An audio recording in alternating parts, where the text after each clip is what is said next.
Julie, just to recap what Martha had said before, she hasn't called it yet, but Matt Mitchell is not joining tonight and Brian is also not here tonight. So yes, now that Julie's here and taking minutes, I will officially call the meeting to order at 7:36.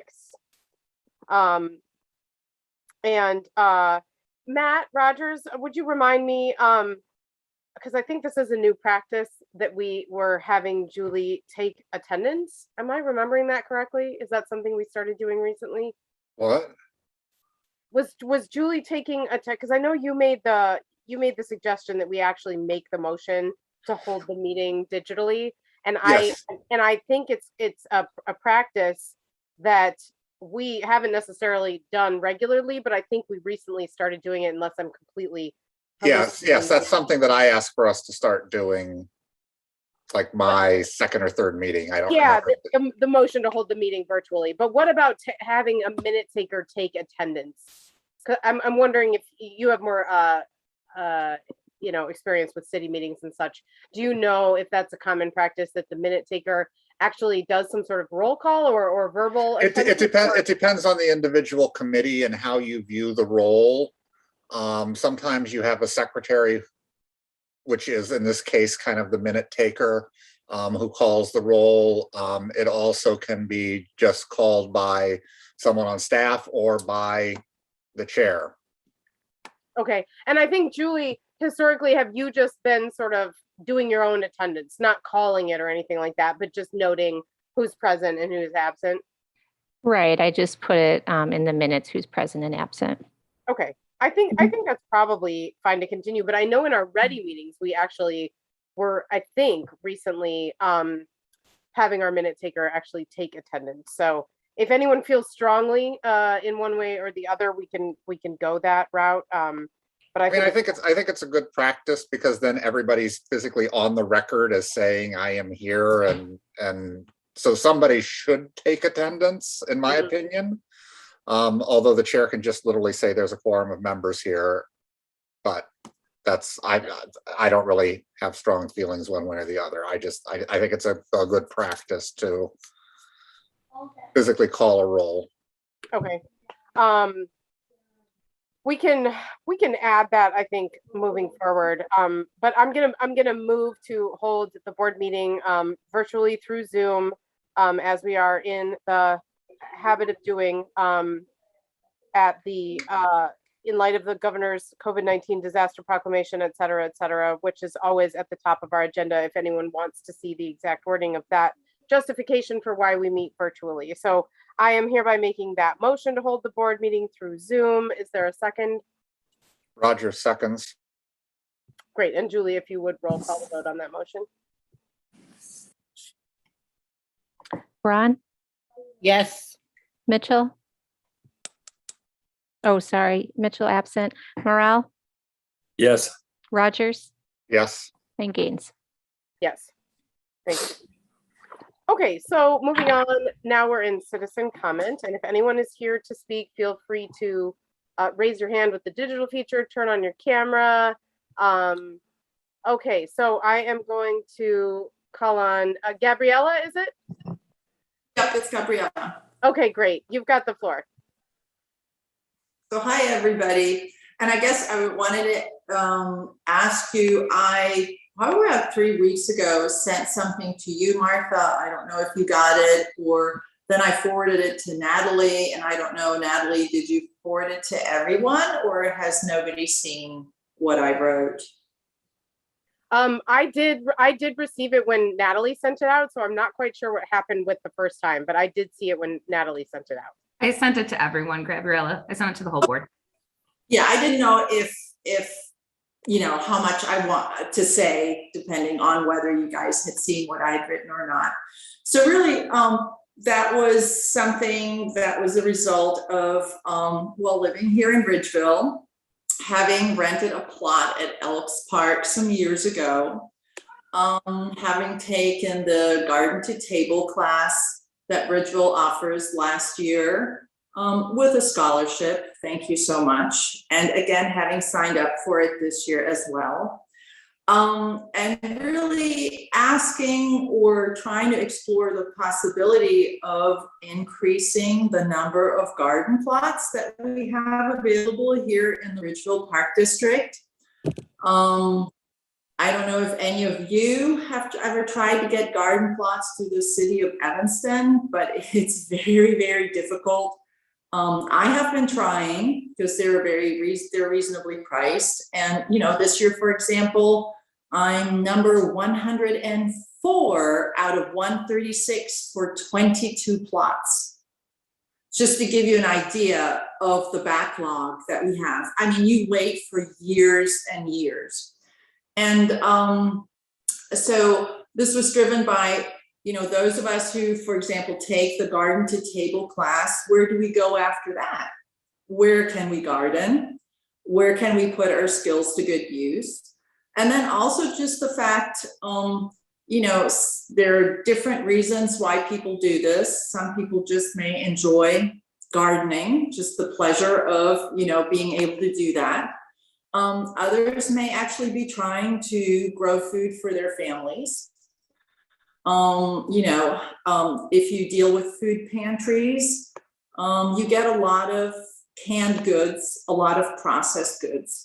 If you deal with a produce mobile here in Evanston that comes to Robert Crown, I think once a month, the quality of the produce is very poor. It's moldy, it's disgusting at times. It's really shocking, especially kind of in that off season where produce isn't that good in the wintertime anyways. But it's being able to access, you know, a place to garden and raise fresh fruits and vegetables for your family is a great way for folks to, you know, eat healthy, stay healthy, maybe help out budget-wise. So, and kind of thinking about this, I was wondering if something like additional plots over at Leiter Park or at Cayman Park or somewhere here in the vicinity would be a possibility that you guys might consider. Thank you so much for sharing that. Just so you know, in case you don't already, citizen comment is technically not an opportunity for us to respond. So the fact that we're not saying anything back right now is simply because that's the structure and that's the rules and that's how it works. But I'm so glad that you came and spoke to us, and we can definitely talk outside of the meeting and see what we might be able to get going. And I have more to say about it for sure, but I'm not supposed to right now. So thanks again for coming and speaking. And I'm sorry that I didn't receive your email the first time. And I'm kind of behind on various things and in the process of moving and transferring my daughter to a new school. So we've just got a lot going on, and I've not had a chance to respond to that personally, but I will. Okay, is there anyone else here for citizen comment? Again, you can turn on your camera, you can digitally raise your hand, you can pop into the chat. Natalie, did you have somebody? I did receive another email today that I forwarded to everybody. Do you want me to read that? Yeah, that would be great. Okay. All right. This is from a constituent named Robin. And she says, I wanted to formally write to express my interest in the extension of garden plot options within the Ridgeville Park community. I am currently attending the Garden to Table program this year for the first time, and I'm very excited for the opportunity to learn from Abby and other gardeners. To have the ability to expand into a community plot next year outside of the formal course would be an amazing opportunity. And even though there are currently a set of rentable plots at Elks Park, I am sure those are claimed quickly. I have also heard that the community plots through the city of Evanston are difficult to get, and wait lists are easily in the hundreds each session. I hope the demand for more plots within the community and continued partnership with urban programs such as Edible Evanston will allow for more in our area to benefit from seasonal garden options. If the board approves additional plots throughout the community, I humbly offer my time to volunteer and help with any building and setup that will allow the plots to be made available quickly to our community. Thank you for taking this to the board, and thank you for all you do in our community. Yeah. Thank you, Natalie. That is quite insane that the lists are that long, the waiting lists for those plots. So that's definitely something for us to look into. Is anyone else here for citizen comment?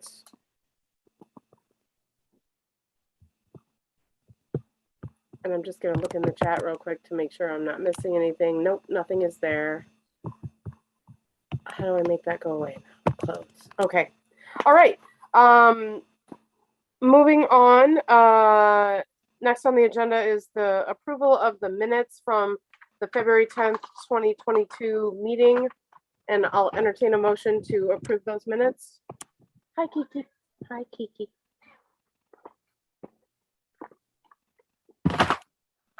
That has to come from you or Mick, since Debbie and I were not there. Oh, that's right. Okay, so I will move to approve those minutes. And do Or I, I'll second. okay, thank you.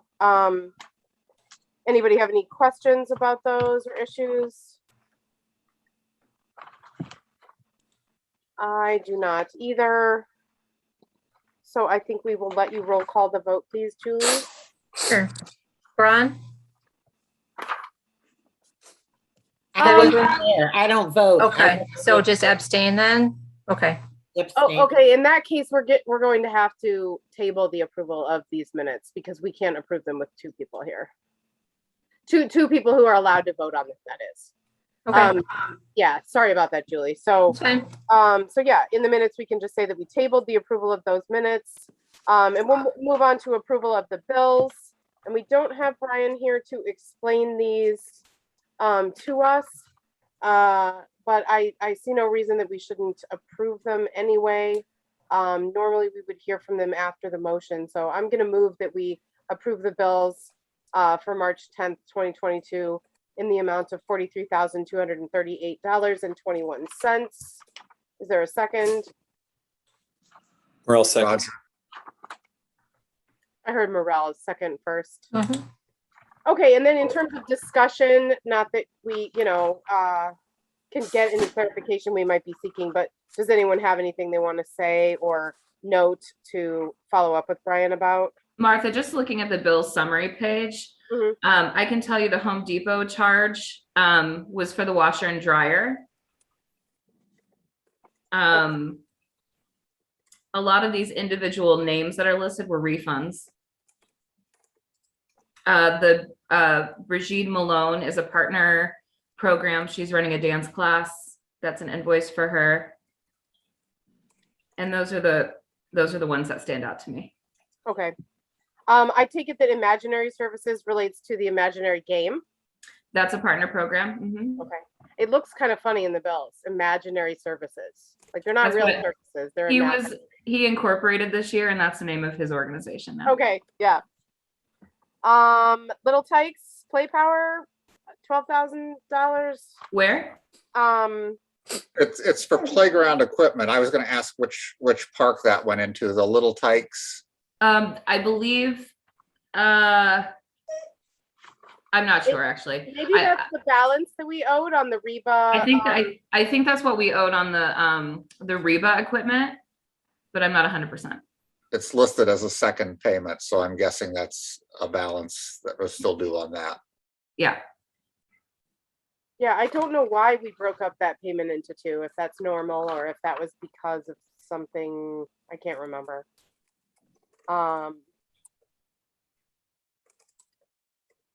Okay. All right, well, thank you, Natalie, for some notes and yeah, unless anyone has anything else to say or ask, I think we'll just go to a vote on those. Everybody good with that? Okay, Julie, if you don't mind roll calling the vote. Braun? Yes. Morel? Yes. Rogers? Yes, Gaines? Yes. Moving on to the petty cash for March. These are always lighter than the bills. I'll make a motion to approve petty cash for March in the event of $198.80. There's a second. I'll second it. Morel seconds. Okay, I heard Braun first. Natalie, do you have anything to say on these ones? Yeah, I can tell you, the Amazon purchase was seed starter for garden to table. The Apple charge is cloud storage for our devices. Julie Lewis is the secretary for Ready. So that was a petty cash check that we needed to write her to compensate for the last meeting. MailChimp is for our like email campaigns and newsletters. The National Wildlife Federation, we're a certified wildlife habitat. So that was towards that. And then the Squarespace, I know is our website domain. I'm not sure what that charge is for though. It says the annual fee for the website. Oh, I'm sorry. It was a credit that we got back. I guess we paid for it and we overpaid by $15 or underpaid. I'm just looking at the details now. There was a mistake made in last month's bills. It's a correction to the error. They posted it for the wrong amount. Thanks, Jerry. Oh, okay. On the second page, it says the $216. It doesn't note the 15 anywhere on the second page. It does, if you keep going down, you'll see it says website domain annual fee credit back due to incorrect payment, and it's listed Oh. 231. Okay, yeah. It's cut off actually. So it says due to incorrect ... Okay, yeah. I see 231 versus 216. Okay. That's where the 1566 is. Okay. Yeah. All right, that all makes sense. Anybody have any questions or notes about petty cash? I think we will let Julie roll call the vote on that then. Braun, Yes. Morel. Sorry, Mickey, you're muted. Yes. Thanks. Rogers Yes. and Gaines. Yes. All right, so moving right along to the monthly reports. Natalie, do you mind reading Brian's? Yeah. Yes. All right. The end of February and the beginning of March has brought us to our annual spring cleanup time. As the snow melts, the crew has been cleaning each park of hidden debris. They also will be starting turf maintenance as soon as the grounds are softer and the temperatures are consistently warmer. This will consist of aeration, seeding, and sodding where necessary. I know we will need to sod east of the 908 Seward driveway as our camps use that area daily and it is currently worn down to mud. We closed the rink for the season on February 21st after heavy rain. The maintenance crew will remove the rink and the fence when the turf softens and all brackets and fence posts can be easily removed. The crew also installed the washer and dryer in the 908 basement that we budgeted for. That expense is in the March bills. We will be replacing a door on the southwest side of the main studio room. We will be storing the new sound equipment in that closet where the tables are now stored. It will be a solid wood door that is lockable and secure. This will give us very easy access for concerts and special event setup. We are currently pricing the replacement of the southern overhead door on the maintenance garage and the multi-use park vehicle. We will be ordering both soon. The vehicle will come in under $20,000. We will then order a few attachments for that vehicle, like a plow blade and a brush. All of the above are in the budget. From a programming side of things, Natalie Salee will update you on spring camp, summer lottery classes, and more. Treasurer Gibbs will update you on a possible delay in the second installment of the property taxes due in August. Thank you, Natalie. I know he spelled your name wrong in there. I noticed that as I was reading it. I think we had budgeted 25 for the vehicle, didn't we? Yeah, but yes. But that's great. It's going to come in under. Well, he breaks it into two pieces. The Yeah. under 20,000 for the base machine, so that it doesn't have to go out to bid, Oh, and then the attachments as a separate project for the extra 5. But that'll come in 2 steps. all right, great. And anyone with any questions or anything they want to follow up with Brian can do that outside of the meeting. And so I guess Just real quickly, in the digital packet, his report is like 8 pages, so you may want to correct that and repost it online. For some reason, I've got like 8 copies of his. Yeah, I report, do just too. It to- just keeps repeating. In the digital packet? Mhm. Yeah, Oh, okay. so I don't know what happened there, but just, you may want to clean that up and repost it on the website at some point. Okay. Thanks So for letting me people know. People don't have to scroll through page after page of the exact same thing. I don't know how That to- happens fairly regularly, I've noticed. I think How? when he hands it to you to scan or something, he's giving you. No, I'm doing what all you the taught me to copies. do, where I put it all in the PDF and combine it now. Yeah, Oh, I just don't know electronically? what happened, but there's something weird going on. That happens. If that happens again, will you let me know as soon as you open it so I can address that? I don't know why. Yeah, like I said, I Adobe. figured there's nothing wrong with having it. It's just kind of a weird thing. And so Yeah. whenever you can take those pages out and fix it up, that's fine. Very Okay. Groundhog's Day. Okay. Thank you. That is bizarre. I don't look at the digital packet. I look at the paper copy, so I had no idea. Okay, so I think we're moving on to Jerry's report. Okay, so I'll start with notable activity on the recovery efforts for the fraudulent payee alteration of the $9,000 check to IPRF. We have filed the claims paperwork with Chase.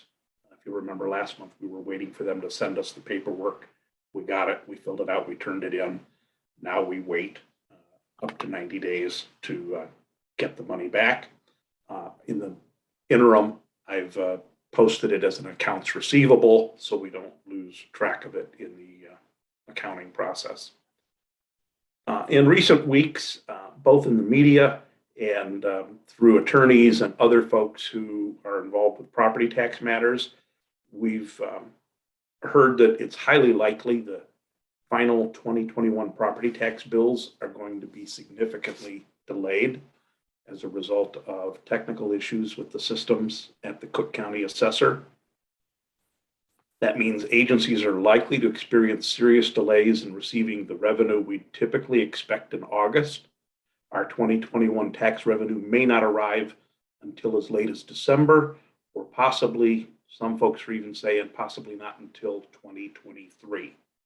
This will very likely seriously strain our cash flow position, along with other agencies. It's a little too early to gauge with any greater specificity what the impact of that's going to be on us. A lot more careful analysis is needed. But for now, it's important to have that issue on our radar as we consider it for the remainder of this fiscal year and during the budget planning for the next fiscal year. A key goal we need to have is to conserve cash until we know when that tax money will arrive. As an example, as we do next year's budget, it would be prudent to defer capital projects or expenses for any new programs or other initiatives from the summer or fall season to the following spring season. And for the remainder of this year, if we have any initiatives that are funded by tax revenues but not yet implemented, we might want to consider deferring them until a future date, sometime January or later of next year. That said, deferring things that are currently in our budget creates other concerns since our ordinances already anticipate their appropriation. The upshot of that is just simple thing, just getting our money later than we expect has very complex negative effects and not very many easy solutions, just something to be aware of.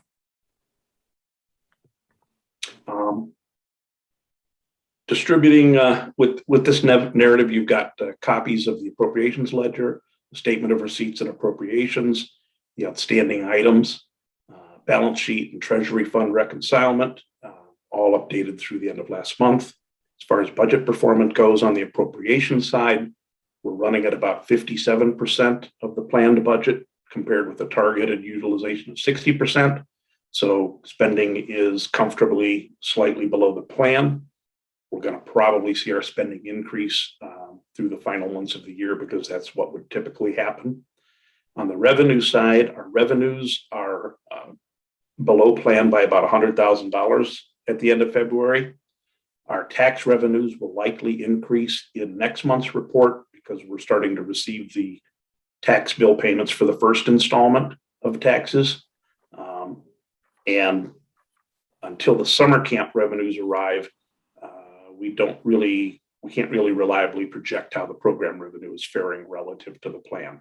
So hopefully we'll have a clearer picture on the revenues in next month's report and can kind of throw that into the mix of trying to figure out how we're doing and what the year will end up looking like. As far as our cash flow position, we're looking pretty good. The gap between revenues and expenditures is currently at an unfavorable 27,500 compared to our plan for an unfavorable 36,000, which it's kind of like we're hanging upside down looking at things. That translates to a favorable variance from plan of around 8,500, which is an overall positive position, meaning we're not drawing on our reserves any more than we anticipated we would. Our liabilities and assets decreased from $1.5 million as of the end of January to $1.462 million at the end of February. That's just the process of the revenues and expenditures coming and going. All of our cash and investment accounts are within FDIC limits, and on the outstanding items, they look really good. We've only got one item stale by more than 2 board meetings. I would compliment Jung on just being terrific at staying on top of the outstanding problem items. She's been doing a great job with that. So that's all I got. Question, Debbie? I have a question. If I understand correctly, in light about what you're saying about we basically have to live off our savings longer, right? Yes. And so you're saying that we need to defer some initiatives. So I'm just wondering, for an example, would the equity consultant position be deferred until the money comes through? Is that an example of? That's a great example, actually. If you look at the appropriations ledger, we've got about $15,000 unspent in that line item right now. If it was essential that we spend it between now and year end, we've gotten the authority with the ordinance to do it. But if it's something that's not essential and critical, I think it would be very prudent to consider deferring that. Because we don't know. We don't know what we're going to need. But we expect to have the money at the latest by January 2023. Yes. Yeah. So it would just be deferring. Right. The initiative. Okay. The complication of it is that we've told the taxpayers we're charging you property taxes to pay for this, but we're not spending it. Some folks might say, hey, that's a wrong thing. You need to spend that money. For every objection, there's kind of a response to it. My response would be, if there's a responsible way we could address that, and that is if we deferred something to next year, we wouldn't double dip, meaning we wouldn't rely upon tax revenue to pay that next year. We would pay that from the unexpended surplus on funds on hand. But the point is, we need to explicitly recognize that in our budget planning process to kind Do of you have have an that defense. example of another initiative that would? I haven't given any thought to any of them yet. When I was talking with Brian, he was concerned, for example, about the Gator equipment, the maintenance machine that's $20,000. That would not be a good example because in the budget, that is not being funded by tax dollars. That's being funded by unexpended funds on hand. So that project should proceed and go forward. It's really anything funded by tax dollars that we have to be concerned with. And equity consultant is something we're funding with tax dollars. We're not funding it with program revenue. We're not funding it with grants. We're charging people property taxes to pay for our equity program. Jerry, are you actually suggesting that we hold off on any expenditures we can hold off on? Or is it permissible that we just use savings and then replace it when the tax dollars come in? I don't know if there's any legal. Well, the only way for us to have it to save is if we don't spend it. And that's what I'm saying. We need to conserve our cash because we don't know, we're likely to go another 4, 5, 6 months just going off our savings. And that needs some analysis to figure out. Here's why it's complicated to answer in any kind of detail today is we don't know what our revenue picture is. Our program revenue, for an example, we haven't been able to plan very accurately because of COVID. Right. From a budget standpoint, we've tried to underestimate our revenue and overestimate our expenses. And that was that was a very good course last year for us. This year, the picture's been a bit changed, but we also, budget process, we're a little more aggressive in projecting what we thought we were going to get for programs. And if we don't get it, we're going to have, we may have a funding problem just to finish out our budget year if we don't bring in the revenue. If we bring in more revenue than projected, well, then we will be sitting pretty comfortable. So to talk about it in too much detail today, we really can't. I'm hoping in another month or so when we have camp revenue in the first, remember last year, our first installment tax bills came in lower than they normally do. We should normally expect to get about 55% of our expected tax revenue, and we didn't get it. It eventually came to us, but people were having financial difficulty paying their bills, and they weren't paying their tax bills as timely as they usually do. So I don't know what this spring's tax bill payment pattern looks like yet, but in another month, we should have a much better sense of it. I'm just trying to think ahead to the possible situation, quite possible, that we might wait on expenditures that we can wait on. It's not always easy to scramble and spend that money later on, because if it's work that inherently would require many months, to justify making that expenditure, which within a certain period of time, sometimes we can scramble. Sometimes we can make a larger payment maybe earlier than we otherwise would in order to fit it into a certain calendar year. But again, I'm looking forward to the possibility that we more or less have amounts of money that don't get spent, period, because of that delay in tax dollars. And then what that will mean, as we've talked about many times, just generally speaking, that we, issue a certain tax levy and don't spend, and then we have money, left over that we taxed people so that we could do certain things, but we didn't do those things. I mean,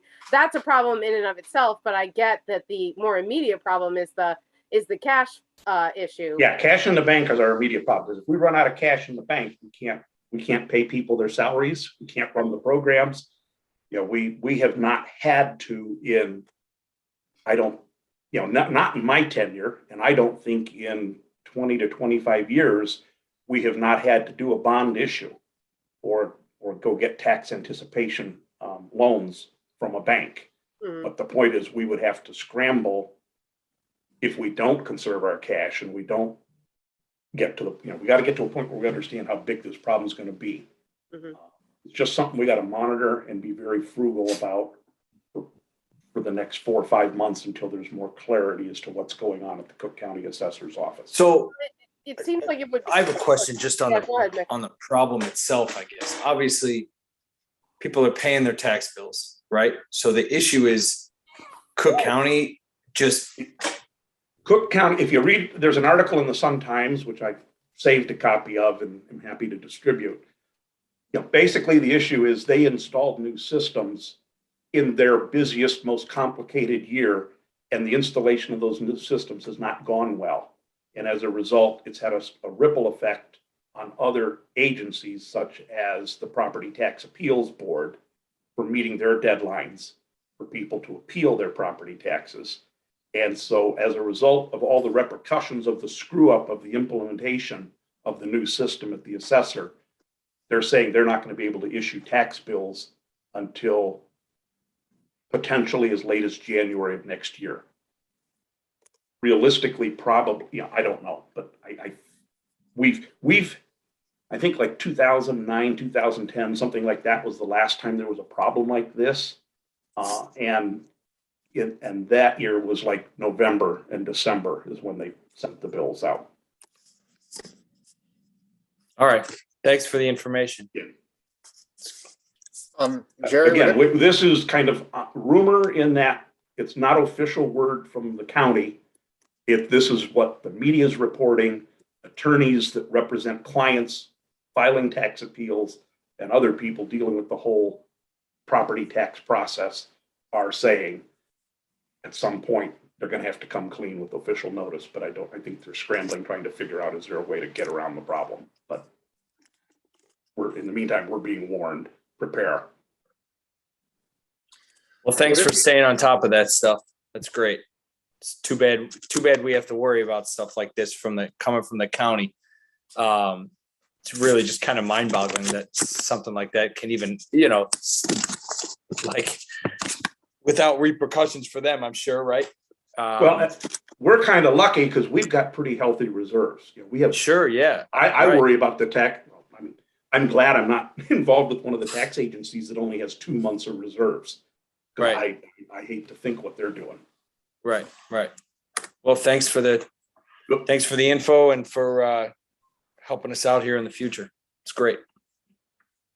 Matt Rogers, were you trying to say something at a? Yeah, I was just wondering if it would be possible to identify some of the areas where we could delay, something like that. So we have a list and we can sort of go through and say, here's the things that we feel we might be able to postpone. Here's the things that really kind of need attention right now. So that if this does grow into a longer term situation, we already have a prioritization of some of these expenditures. So we can say, okay, this is one that immediately can go. These are ones that we want down the line because we really kind of need to hold on to these.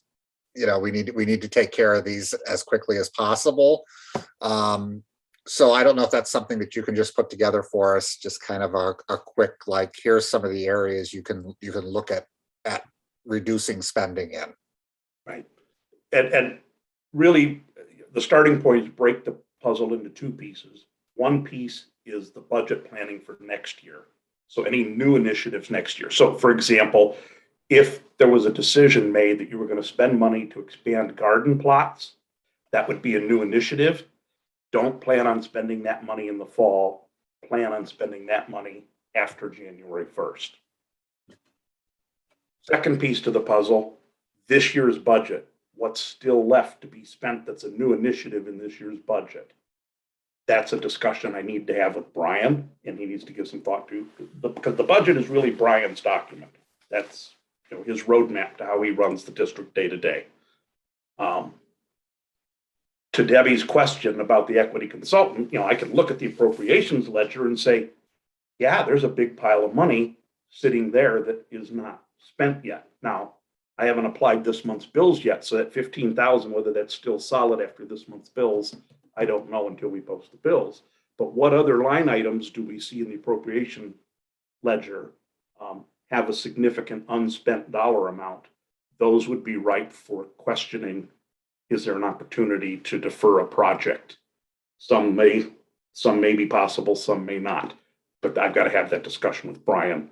We're kind of just getting up to speed now, throwing it on the radar. More analysis to come, more answers to come down the road. Thanks, Jerry. I was going to ask the same thing, Matt, and I think I would echo Jerry's response that that's a great job for Brian. He knows exactly, what we need to spend, what we can wait on. And I think because, like you say, Jerry, we've been warned, being in the best position possible for being prepared, I think inherently means having a list of, and maybe in order of importance or in order of easiest to delay, next easiest to delay, next easiest to delay, you know what I mean? And then going ahead also with the delaying of any of those purchases or expenditures that are easy to wait or even, I guess what I was trying to get at before is that we're not necessarily eliminating those things. We're just waiting on them. Yeah. Okay. Any That other would be true for this year's budget items. Anything that, because we can't really eliminate them totally. If because they're funded by tax dollars. So we've already said that the world, we're doing this, and we've committed and we've taken the money to do it. It has to be done. But we can defer the timing of it if there's a legitimate reason why we have to do that. And it has repercussions on how we do the budget for next year if we do decide to defer it. So we just have to be very deliberate in all of our decision-making around this. All right, great. Well, thank you, Jerry, as always, for being on top of all of that stuff. I might have missed this. When you say only one item is stale by more than 2 board meetings, what was that particular item?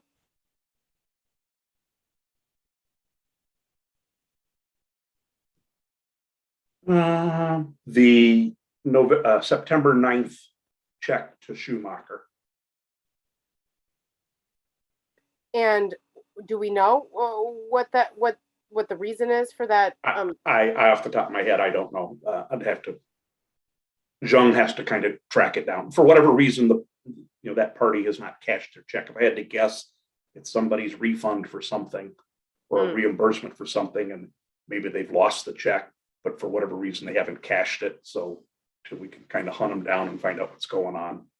That's one of her lucky tasks to do every month. Yeah. Okay. But great. if you remember when we had predecessors to her, there was a time where we had lots and lots of items on here that were stale by years and years.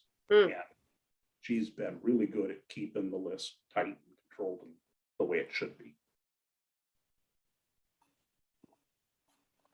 All righty. Well, thank you again, Jerry, for the thorough report. Natalie, we will move to your report. Okay. I figured out the problem with the PDF, with the merging of the files. I will resolve that and I will deal with it for next month. Okay. Half-day workshops. We hosted another sold-out half-day workshop at Ridgeville Park on March 2nd. We have 2 more workshops this school year on April 6th and May 4th, both of which are also sold out. The program's been very successful this year. Big thanks again to JC Herman. She does a fantastic job. If we continue this half-day program next school year and COVID numbers continue to improve, my hope would be to find an assistant for JC so that we can increase the capacity limits for the workshop to accommodate more families. Garden to Table, Elks Park Garden, and the Youth Grow team. The 2022 season of Garden to Table has begun. We have a full class being led again by Abby Schumacher. Abby is meeting with her class through Zoom in March and will meet outside when the weather is warmer. There was a question addressed earlier and through email about just pricing for the program. And I just wanted to kind of quickly break that down so everybody knows. The program itself is a flat fee of $350 for the entire season, which includes 18 classes between March and November. The classes run 90 minutes and it breaks down to $16 a class. So $288 of that $350 is used to pay the gardener, the master gardener, our instructor, for her planning, prep, and class time throughout the year. The rest of that fee, the $62, is used for organic soil purchase for the beds, tools, compost bins, bed repairs, our drip line, and water cost. Additionally, we offer a payment plan option and scholarship assistance as needed. It's a bigger price tag on that program than any of our other classes, but just to give a little perspective on why it's a long, almost year-round class. We have 30 garden plots at Elks Park. 2 of them are reserved for our Youth Grow team to produce food for the food pantry, and 28 of them are available to rent for $40 a season. Our plots have all been rented for the 2022 season. We do have an active wait list of about 30 people. Catherine Egan is busy organizing volunteers to get the garden plots prepped for the Youth Grow team. She is seeking volunteers as well as interviewing youth to staff the program this summer. The program is in its 3rd year here with us, and it is a partnership between Ridgeville Park District, the City of Evanston, and Edible Evanston.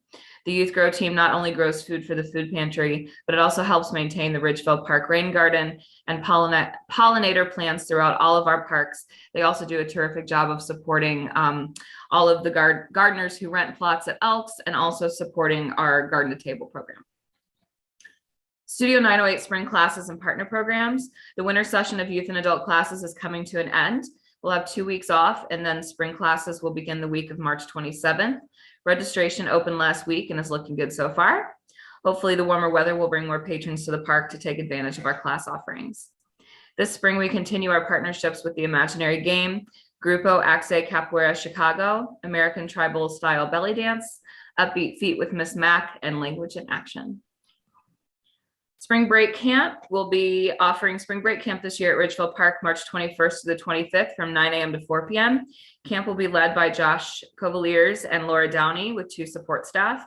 Camp days are offered a la carte with optional extended care. Scholarships are available.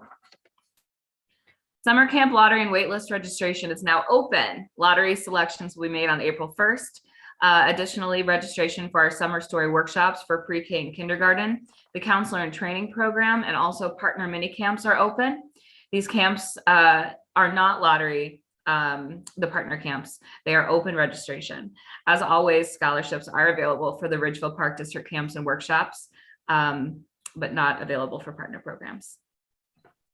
Outreach, I included the report that I had written for last month here in this packet as well, but just a couple updates since that report was written.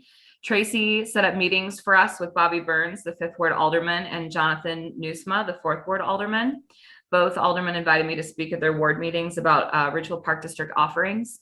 I spoke with the 4th Ward last week, and the Evanston Roundtable was there and wrote a very lovely article. They took a couple quotes that I gave while I was speaking. It was really nice of them to do that. I've also been in touch with the 9th Ward Alderman. Congratulations to Juan Jericaris. Looking forward to working with him. Congratulations to him on his appointment. As soon as he's settled in, we will have a meeting, and I will talk to him about things that we can do to work together. Tracy is still pursuing meetings with 8th Ward Alderman Devon Reed and 2nd Ward Alderman Peter Braithwaite.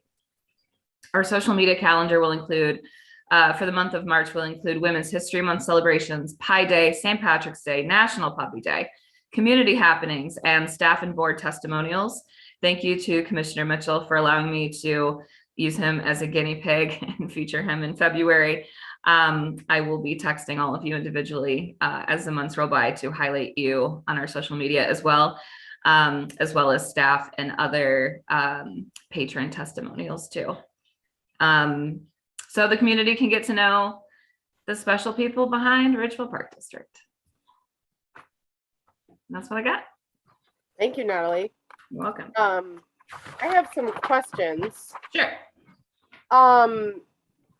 Regarding the garden plots, given we had 2 citizens inquire about getting more of those, what is the turnover rate like generally? And I know it might vary from year to year, but it sounds like people sit on the wait list for quite a while, and that people who have their plots might hold on to them for quite a while. So I'm just wondering what that turnover is like. Well, turnover, the people who rent the plots will rent them year after year. It's pretty rare that anybody turns their plot over, but it does happen. I think especially during COVID times, people were leaving the city or they, had other things going on. So last year I was able to move maybe 5 or 6 people into the plots for 2021. Starting this year, I had a wait list of about 50. And I emailed everybody to see if they still wanted a plot or if their circumstances had changed, which left me with about 30 people that 25 to 30 people that were still interested. So of those people, I was able to get, I think 4 or 5 in this year. So it is slow moving. I talked to Brian, and the wait list for the Elks plots is nothing new. This happens every year. So I had talked to him about what is the possibility of adding beds, because it feels like that is that's a community priority, and that would be something, to look into. He has looked into it. This conversation has come up, I guess, often in the past. And it's really a matter of putting them in places that have water access. There is trenching. Unfortunately, it's not as simple as hooking up a hose to a water fountain, which would be great. We have to actually like trench underground. There has to be copper piping. He said just in his initial investigation of this, it would probably cost no less than $10,000, which might be fine. I don't know if that's something, that's just something that we would have to plan and budget for if we wanted to do that. But it unfortunately doesn't mean that we can just like build and create and open plots overnight. So it will take some planning, but it's not necessarily impossible. Okay. Thank you for that. That's definitely good info to have.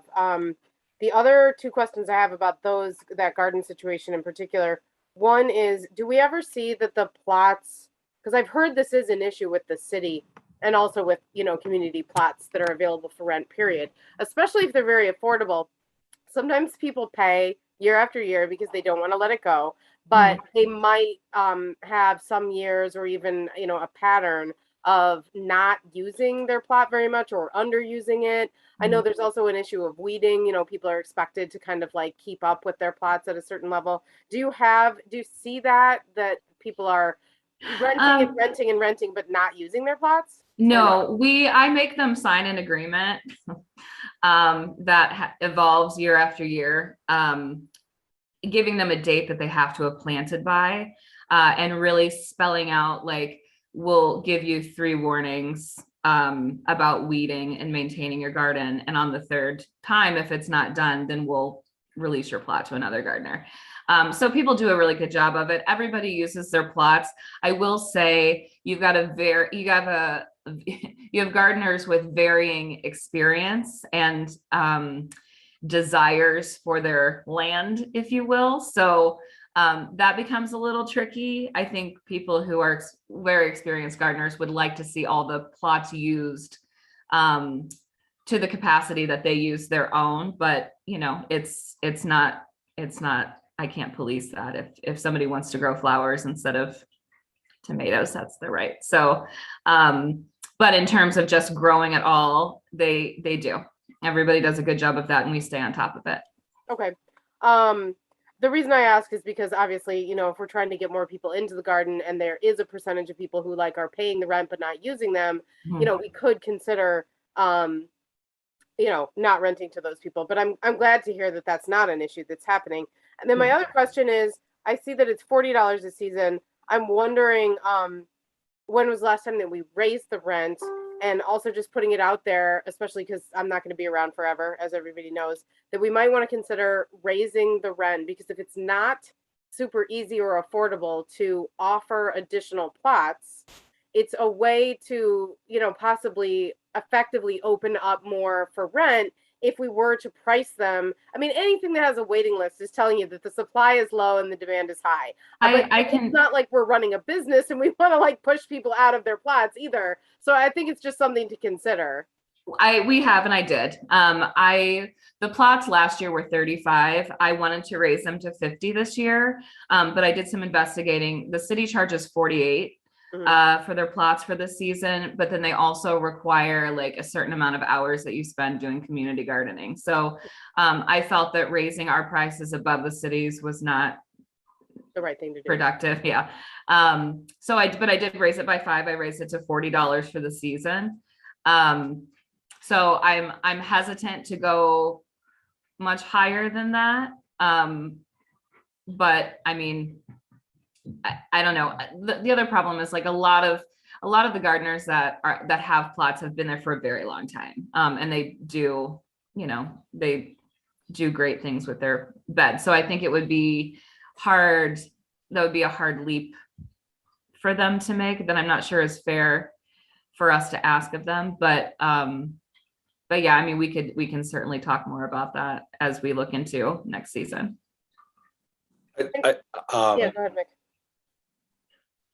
I'm interested in this topic. I think it's a good topic. I think there's probably a lot of discussion that we all have and would like to have on this. While we're on the price topic though, I would say that water is included in that cost, correct? Correct, yes, and maintenance. So we pay a water bill to the city. The Mhm. city doesn't pay a water bill to the city.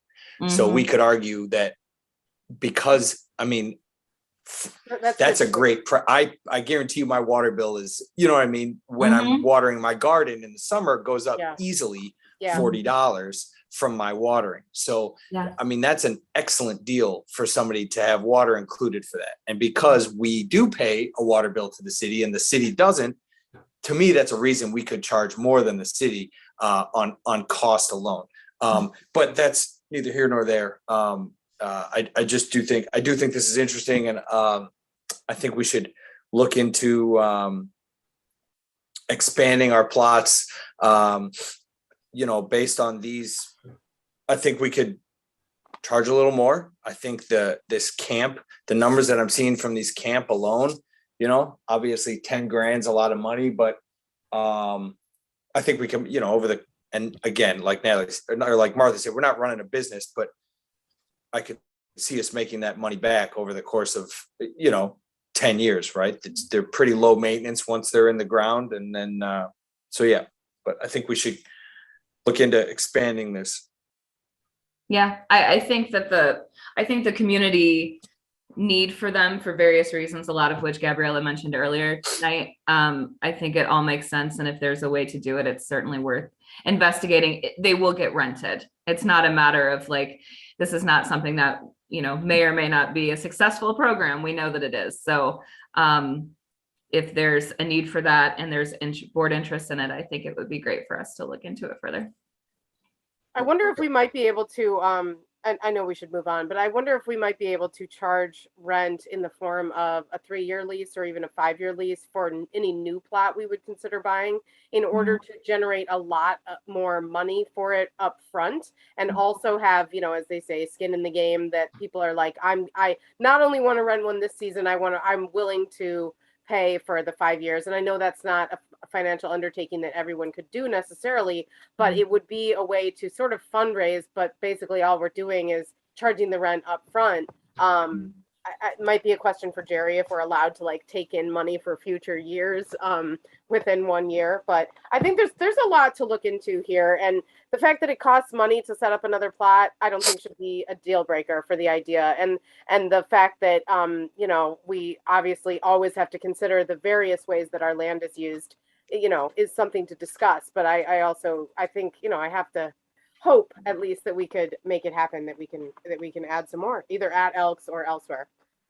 It's got to be a good location, of course, too, with sun and all of that. You can't put a garden plot just anywhere. Yes, that is true. I just have a quick thought, and I don't know how everybody will feel about this.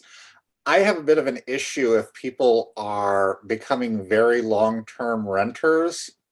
I would love for us to find a way to spread that around a little bit. For example, in my condo building, we have a cap on rentals. And so you can't rent for more than 3 out of any 5-year period. So we have a time limit on it so that people can't become long-term renters and not allow other people to rent. And because we have a high demand, and I'm not saying every year we do a lottery or anything like that, but looking at maybe like, after 3 years, there's something that has to give so that we can move more people through this. And also, hopefully, there are some people in town who can accommodate a garden in their own home, in their own yard. Some people can't. But just trying to find a way to make it a little more open to everybody so that you don't have to wait 10 years until people die or something like that for a plot to open. I think it's tough because some of these people that have been renting these for years have built beds in their plot, have various plants that grow every year that are in the ground. I mean, they spend lots and lots of time and their own money on what they're growing. And so it's hard to, And I understand that, but for $40 a year, you're renting our land, you're renting Mhm. public land. Yeah. And that's where I have a bit of a problem with it, is that if people are basically effectively renting this public land in perpetuity, Yeah. I have an issue with that, because that doesn't seem fair to somebody who does want to come in, want to do it, want to figure out if this is the right thing for them before they invest in it at their home or whatever, want to give it a try. So I think that that's something that we should consider and look into. And I don't know what the correct answer to that is, That, but I think it's something to consider. I understand. And just to speak to that a little bit, that's kind of what the Garden to Table program is designed for, that program is specifically designed for new gardeners. We do have gardeners that come back every year, and they're always welcome to take the class again. It's actually great because some of the new gardeners get to learn from these experienced gardeners that have already been through that program. And ideally, once they finish the Garden to Table program, I could then offer them their very own plot at Elks Garden, but we just don't have enough space. There also is a big difference between spending $350 to take the class and $40 for me to. I mean, 100%. I'm not a gardener, I'm not a master gardener, but I think I can put stuff in the ground and grow it fairly well. Sure. It's not going to be necessarily the best, but I might give it a try that way. Yeah. Yeah, I was thinking But the same thing. just something from to sort keep of in mind, a thought in the back of the head.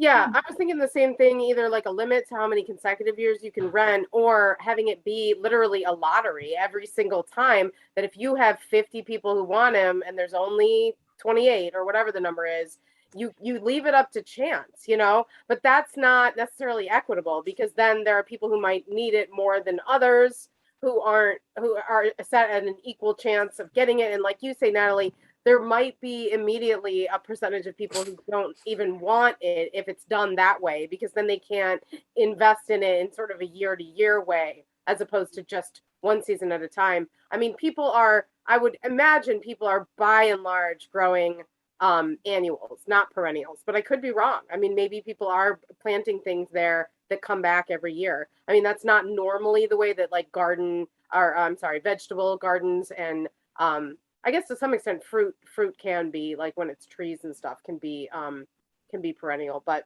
anyway, I mean, I think that we should maybe somehow create a time to brainstorm on this. I mean, this might be something we could even consider creating a committee on, so that the community could get involved in brainstorming and looking into ideas. I mean, I know that fundraising isn't the only issue here. Finding the right place and devoting the land to that purpose is a huge part of it as well. But like I said, I hope that that we can do something. Oh, one other question I wanted to ask is, what is the size of the plots that we rent? And is there any chance that we could sort of reconfigure so that we break them up into smaller sizes, still of a usable size for people to grow, but we effectively like make more people fit into the same space? I've been there and I can't remember. I think they're 6 by 10. Okay. Yeah, I think they are 6 by 10. Maybe a little bit bigger, but that's when we had this conversation in the fall, I'm pretty sure that's what I was told. Okay. Yeah. Okay. Well, thank you, Natalie. Does anyone else have any questions or? Oh, I just wanted to point something out, and I think Natalie, I actually mentioned this to you already recently, but just for the record, I love this idea of you going to the ward meetings. I think that's awesome. I mean, I'm sure it's one of many things that have been great and will continue to be great about working with Tracy. When it comes to meeting with the second ward alderman, if you're going to meet with him in terms of like, I think you said your meeting is that you're attending their ward meeting, right? And that you're able to sort of present to community members who come to their ward meetings. Well, I'm meeting with the alderman one-on-one, and with Tracy, she's coming as well. But it just so happened that the two that I have met with so far invited me to their ward meetings to speak. Oh, I see. You wrote that. Yeah. And I think that both of those pieces are very valuable, meeting with them one-on-one and going to the board meeting, because you don't have to be invited to go to the board meeting. Anyone can go to it. But to be invited to speak would certainly be something you might want to like get from them. But what I'm trying to get to here is just that I happen to know that the second ward alderman does hold his meetings on the exact same night of the month and same time as our board meetings. And so that's why, despite living in the second ward for the past 8 years, I've, you know, ever since rejoining the Ridgeville board, I haven't been able to go to the second ward meetings. So, Okay. Anyway, just Well, if something. he invites me, maybe I can dip out and dip in. Hopefully. All right. Well, thank you again for your report. Everything is awesome as always. Moving on to the Ready Committee update, and I know we have not been able to meet the Ready Committee, but JC, you are here, and welcome. I'll turn the floor over to you. Thank you. I have nothing for you. We haven't met. No report. Okay. Thank you. Well, thank you for being here. I'm gonna take a minute within the Ready Committee update place to just put this on everybody's radar that as you all know already, I will be stepping off the board due to moving out of the district. I'm thinking that my last meeting is going to be April. I haven't decided yet. It might go as far as May. It really just depends on when we're moving, and we haven't fully decided that yet. I'll be putting it in writing and delivering it to our corporate secretary as soon as I make that decision, hopefully soon. But regardless of when it happens, one of the things that will be a result of me stepping off the board is that we will no longer have a board member who is also on the Ready Committee. And I've had some one-on-one conversations with some of you, maybe even all of you, about the fact that at least per the guidelines put together with us by Dr. Effiam last time around, so last fiscal year, and when we were working with Dr. Effiam to form the committee, we she recommended to us, and we approved these recommendations formally, that there should be 1 to 2 board members on the Ready Committee. So 1 or 2, and it's currently 1. It's me, and then it will be 0 when I am stepping off. So I just want to put that out there. You know, I'm not telling anybody what to do, but it would be awesome if somebody stepped into that role. And then furthermore, the Ready Committee, you know, is sort of on hiatus, and they should be able to resume sooner rather than later. I know we just discussed the possibility that we're not going to be paying the equity consultant anytime soon, if that is decided to be one of the ways that we delay some costs to us. But I'm just, you know, putting it out there that they're sitting there on hold, waiting to resume their important discussion and activity and stuff. So when I'm no longer here, I'm just really hoping that energy and effort and time and intention and all of that is going to be still put to that, the Ready Committee through the Ridgeville Park District. Okay, moving on to old business. We have the item of clarification for hiring contract employees, and that's yours, Commissioner Rogers. Did you want to speak on that tonight? Yes, if I can unmute myself real quick. This is something that we talked about a while ago, and just kind of trying to figure up a way to have a little more formal guidance on things, so it doesn't come down to a well we thought, and we find out that 3 different groups of people had 3 different thoughts on what exactly processes were. I mean, I've put together a quick little motion that I just kind of want to put out there, and then we can discuss it. And then if somebody wants to vote on it, we can. If not, we can wait until Commissioner Mitchell joins us for his input as well. But so basically what I was looking at was something that would have the Board of Commissioners authorizing, having authorized an expenditure in the appropriation ordinance authorizing the director or his, her, their designee to enter contracts on behalf of the park district not to exceed the amount of $10,000 or a term of 12 months, with the exception of hiring consultants and or advisors involved in developing and executing strategy, conducting oversight, or long-range planning for the park district and its operations, the authorization of which the commissioners retain. So basically what that says in simple language is that the board is retaining control over anything that is vision long-term related. So if we're hiring consultants like an equity consultant, that's something that is really working on how we develop and execute strategy to work to reach communities of color, to reach other minority communities, things like that. Things that we would hire if we were ever to hire a board consultant to teach us how to board better. That's something that's obviously involved in the long-term strategy of the board, creating how the board works, that sort of stuff. And that, I think, kind of draws that distinction between the issue of this is somebody who's coming in to repair our air conditioning condenser, which I really don't care who we hire for that. But if we're talking something about strategy, that's something I feel the board should be involved in every hiring decision on that is not a full-time employee, which is again at the discretion of the park director and or his or their designee. Does that make sense? Does anybody have questions? I have a question. Yeah. It does make sense. My only question was, you mentioned $10,000. Does that mean that, can you just expand on that? I think I missed sure. that So part.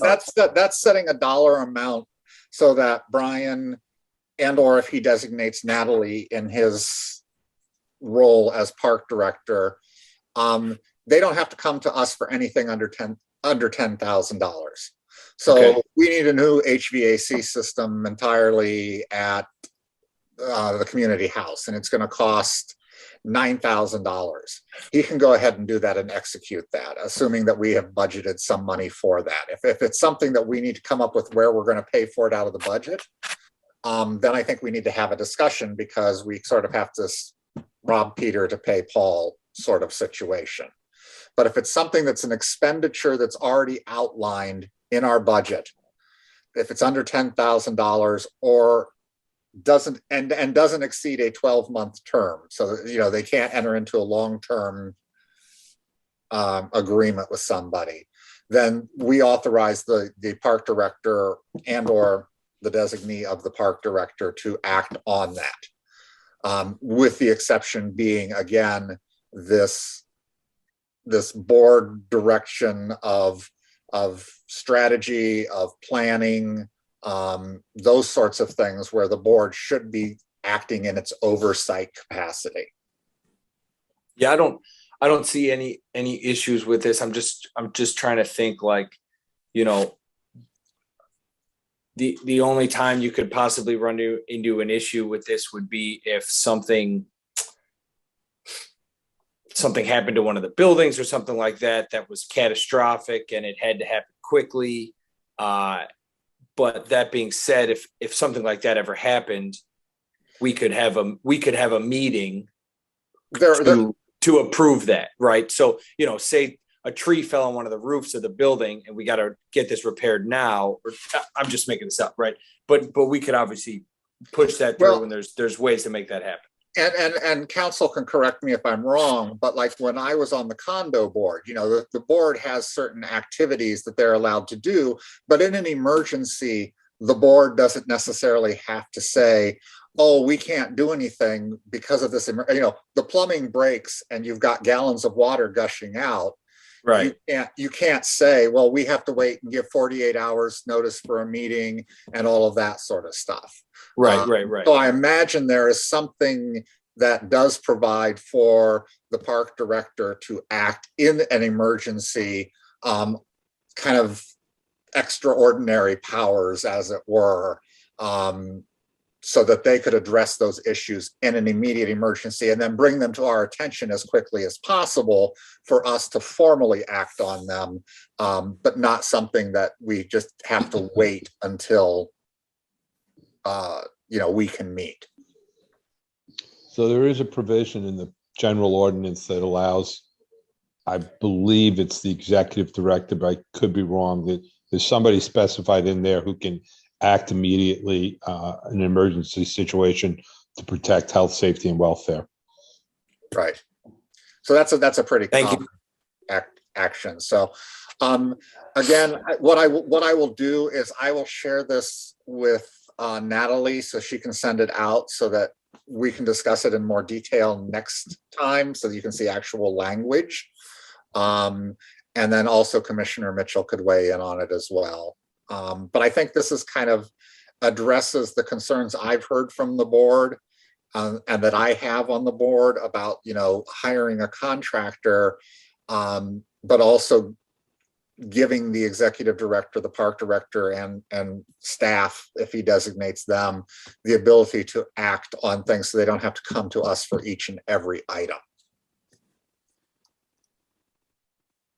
I was gonna request that we could see it in writing, because whenever somebody is reading something I haven't seen myself and I can't follow No, along. like I said, I just wanted to kind of get that out there, that this is what I'm thinking, get thoughts, feedback, see if anybody had like an, oh no, I think that's all wrong or anything like that, before putting it out. But I'll send this out to Natalie so she can send it out to everyone.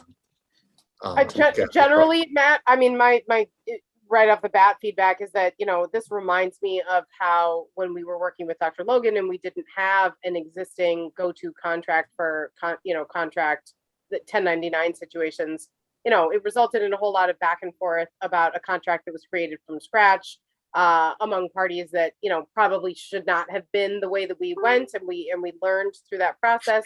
And then we ended up with a contract that Charlie put together that we now can use with future contract situations. So, we had some rough territory there for sure. But one of the outcomes that is positive is that we now have that contract. So sometimes I think, we just don't have a precedent set. We don't have, something to refer to that's been created for situations that we not only find ourselves needing in present time, but then, we'll need again in the future. So I think it's definitely a good discussion to have, and to have it such that everyone understands what it is we do, why we do it that way, and, hopefully having at least some, if not total agreement that that is the best way to go.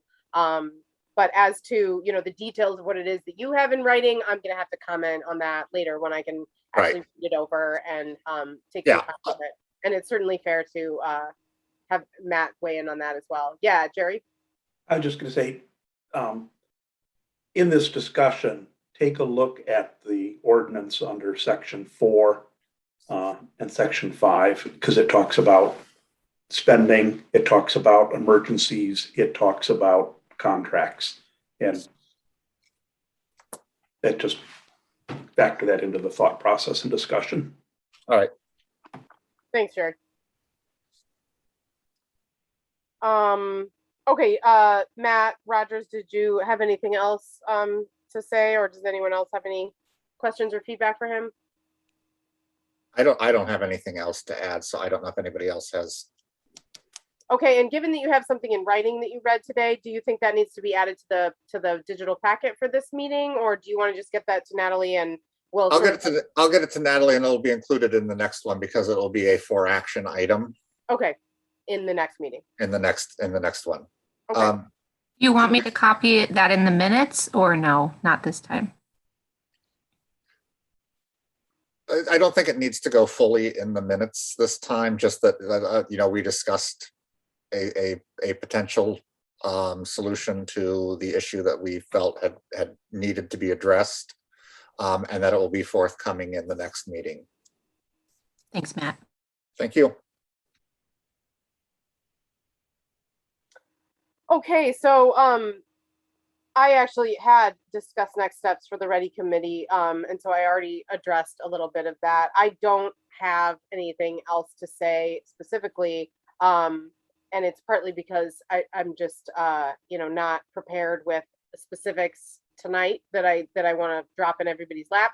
But it's also because, given that I'll be stepping down from the board soon, I think that's just something that, will fall into the laps of the rest of the board, as to, how and when the Ready Committee moves forward. And sooner rather than later is obviously a good thing to do, but I understand that we have some, budgetary spending concerns to consider as well.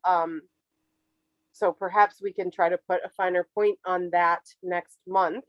One of before I see Natalie's raising her hand, but before she jumps in here, Yeah. something I talked to both you and Natalie about was taking this kind of lull in the Ready Committee and working with them to sort of learn how to committee, as it were, so that they know kind of what it is that we as a board would like to have them present to us. So like, I know there was a lot of confusion around the Dr. Logan contract when it was presented, and that we didn't get all the information, the board members didn't feel we got all the information that we needed to make a decision. And so kind of outlining with JC and the Ready Committee, here's what we would like to have come from you when you make recommendations to us, and things like that. So we discussed it kind of loosely about a month ago. So it's something I just kind of wanted to put out in the forum, and sort of, I'm sure, I don't know if JC's heard of this before from somebody else, but it's something that, I would think we should consider looking into. And it's not like it's a 6-month project or anything like that.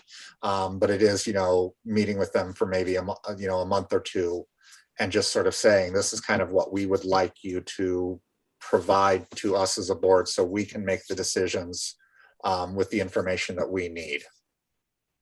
JC's turned her camera on, so I don't know if she wants to comment on that or not. I do. I would like to remind the board that we have a list of actions that the board approved for us to do that were recommended by Pat. We have direction. We just need someone to guide us through that process. And those were things that were voted on the board over a year ago. So I just wanted to remind you all of that. So that's not what I'm speaking to in terms of like the directions that you're giving, but like how we want to interact with you, and maybe that's included in that. But like when we get a recommendation, I would like to see the thought process behind a recommendation that comes from Ready Committee. So I don't have to ask a ton of questions, and I know what the thought process was going into the recommendation. All the meetings are recorded. I have encouraged the board members to watch that's those that's meetings fine. That's repeatedly, fine. and I'd that love to information record is it. all available. It is, and I would love for it to be provided to us in a format that's easy for us to use. I serve on several boards and committees, and a committee that is a subcommittee of another committee always provides me with a report. I don't have to go out and find information. They provide it to me. And then when I have questions, I can interact with them about those questions on what happened.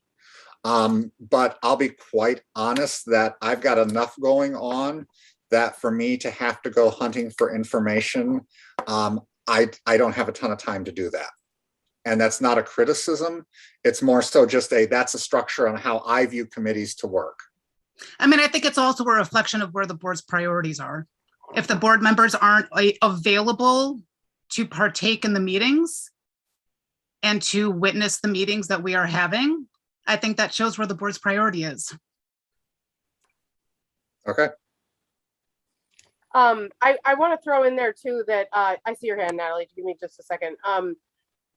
Matt, I wonder if you have anything to offer to us from your experience with the city. My experience with the Ridgeville board itself is that the 2 different times I've been elected to this board, there have been senior board members and senior staff members, senior meaning they've been here longer than me, who know how things go. And I've learned the ropes more or less just from observing, listening, asking questions as I have them, and falling into line with what I see the procedures and communications, and Robert's rules governs a lot of how we hold our meetings, etc.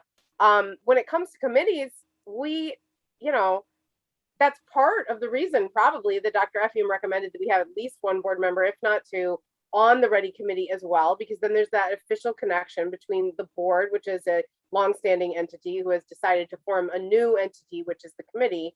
But, we single-handedly as board members weren't able to conjure up, all of the, what I hope exists, but don't necessarily know them myself, rules and guidelines and structure. And so if we need to hire a consultant to better organize ourselves and be more clear about exactly how it is that we, and when I say we, I mean the Ready Committee, are supposed to function, maybe that is exactly what we should do. But sometimes I think the Ready Committee was doing what they thought made sense as a group of individuals who had talked it through, communicating in a way that they thought made sense.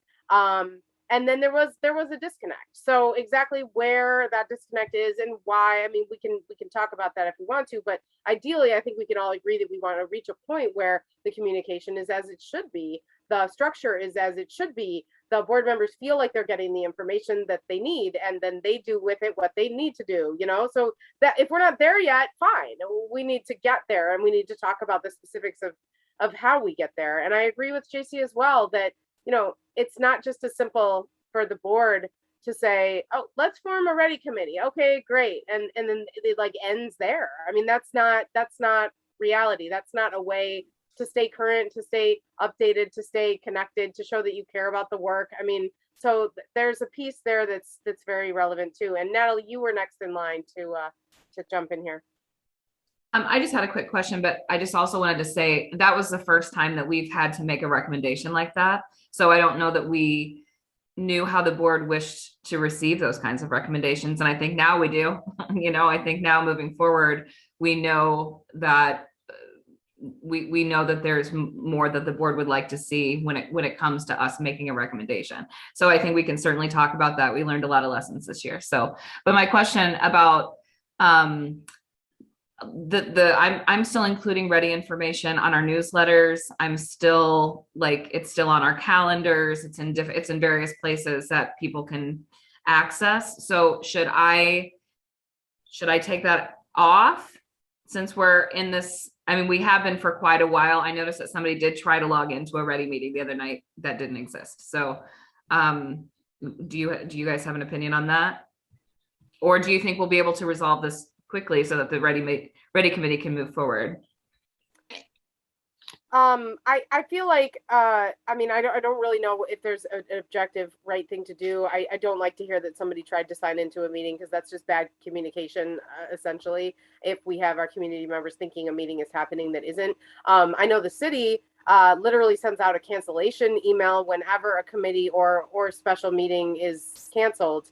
I don't know that we're at the staffing level to be able to, manually send out emails. And again, if it's going to be somewhat, not semi-permanent, but if it's going to be suspended until further notice, I don't think it should require somebody sending out an email every single time the meeting doesn't happen. I'm somebody. I'm the only somebody. Right. Just right. me. Yeah, Debbie, were you gonna answer that question? That's okay. I'll say it later. Okay. JC, do you have a sense of where we should? Natalie, tell me again specifically what your question is, including information in the newsletter and. It's in various things where it says that the Ready Committee meets twice a month on Thursdays at this time, so that because it's public. It's a public meeting. Right. But I'm wondering if I should either just make a note now that says they're suspended until further notice, or if I should take it off altogether. I'm leaning towards add a note that says they're suspended until further notice, because I hope that we're not just deleting this as something that is planned and will reoccur at some point soon. And so I don't like the idea that we sort of erase it from the digital, reality that it's supposed to be happening. But nor do I like it to be up on because if somebody were to stumble across it for the first time, it sounds like it currently could look that we do in fact still meet. So I think it's fair to sort of have a middle ground there where you modify it and say that we're not meeting until further. Well, I guess that also begs the question, should the committee continue meeting? I know we don't have a consultant right now, but I mean, as JC said, the board did pass a charter. Like it's been formally recognized and like we're supposed to be doing this work. So does the board have any instruction or guidance on that at least? Well, I have another question for Matt Rogers. I mean, I don't have a ton of experience with the city, and I don't mean to like put you in a position where you're expected to be some expert on everything, but I do know that you have a lot of experience that, most of us or even all of us don't. There was a confusion at one point, and it never really got completely resolved regarding the Ready Committee, such that are we supposed to meet every month, twice a month, regardless of what it is that we're meeting on? Or is that a committee that is only supposed to convene when there's an issue relating to equity that gets brought either to us or from within, et cetera? And I see you responding, JC. I know how you feel, and feel free to say it as well. But I know that we set it up with Dr. Effiam that we would meet every first and third Thursday of the month, and that we were meeting and discussing things and coming up with ideas and sure, dealing with any issues, et cetera. But there was still so much initial setup that was also happening with us as a committee that never really got finished, never got completely clarified because of the pandemic, because of Dr. Effiam getting sick and then passing away. So that's why I say there wasn't necessarily a consensus or a total resolution as to, what is it that we are doing every time we meet. And so I just put that out there as part of what we hopefully answer in answering Natalie as to whether we should keep meeting or whether we should wait. Because I think that's where we landed last time, is that we were going to wait until we had a consultant to work with. But it's feeling like that's not necessarily going to happen anytime real soon. Furthermore, if the committee isn't meeting, how are we going about picking the next consultant? We never really answered that. Is that something that the board wants to take over? Or is it something that the board can do with the Ready Committee? Or is it something that we as a board kick back to the Ready Committee once again for them to revisit the drawing board of who the Ready consultant will be and come to us with a recommendation? And if so, then will Matt Rogers and others feel that the way it's delivered works for them? Or do we have to address that piece first, with a separate consultant, perhaps in the realm of setting boards and similar entities up structurally from the get-go so that they're done the way they should be? I don't know. So Natalie, did you have your hand up in response, or JC, did you want to add or respond to what I said? I mean, I would like to point out that we had spoken in the last meeting that we had that there's a lot of work that we can be doing. For example, the Park District has not yet officially taken Juneteenth on as a holiday. There are a lot of actions that should have been taking place over this last year that we have not been able to get these things finished.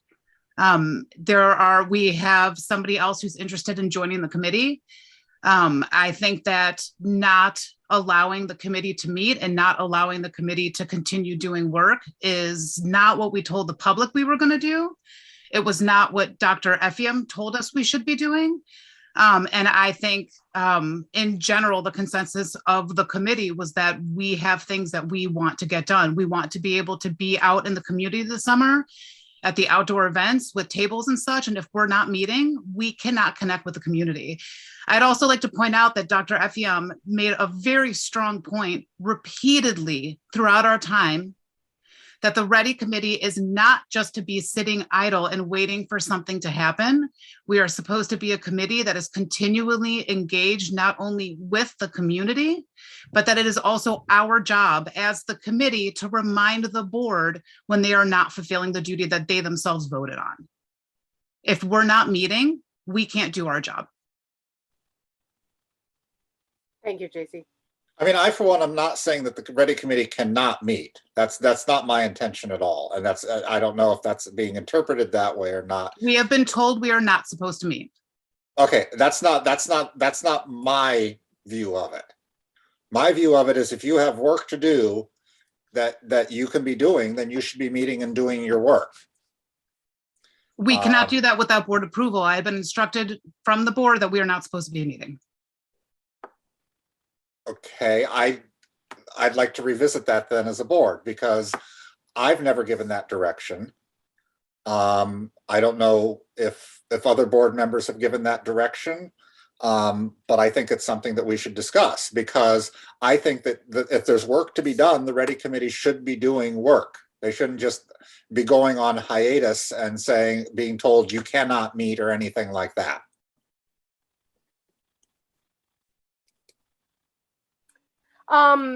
I agree with Matt Rogers as a board member that I don't feel that the Ready Committee should be disallowed to meet. I would say, and this is actually coming to me for the first time, that perhaps there should be a formal step of communication from the Ready Committee in terms of its agenda being shared with the board specifically. I'm aware that our agenda is already public because it is, and because our meetings are public.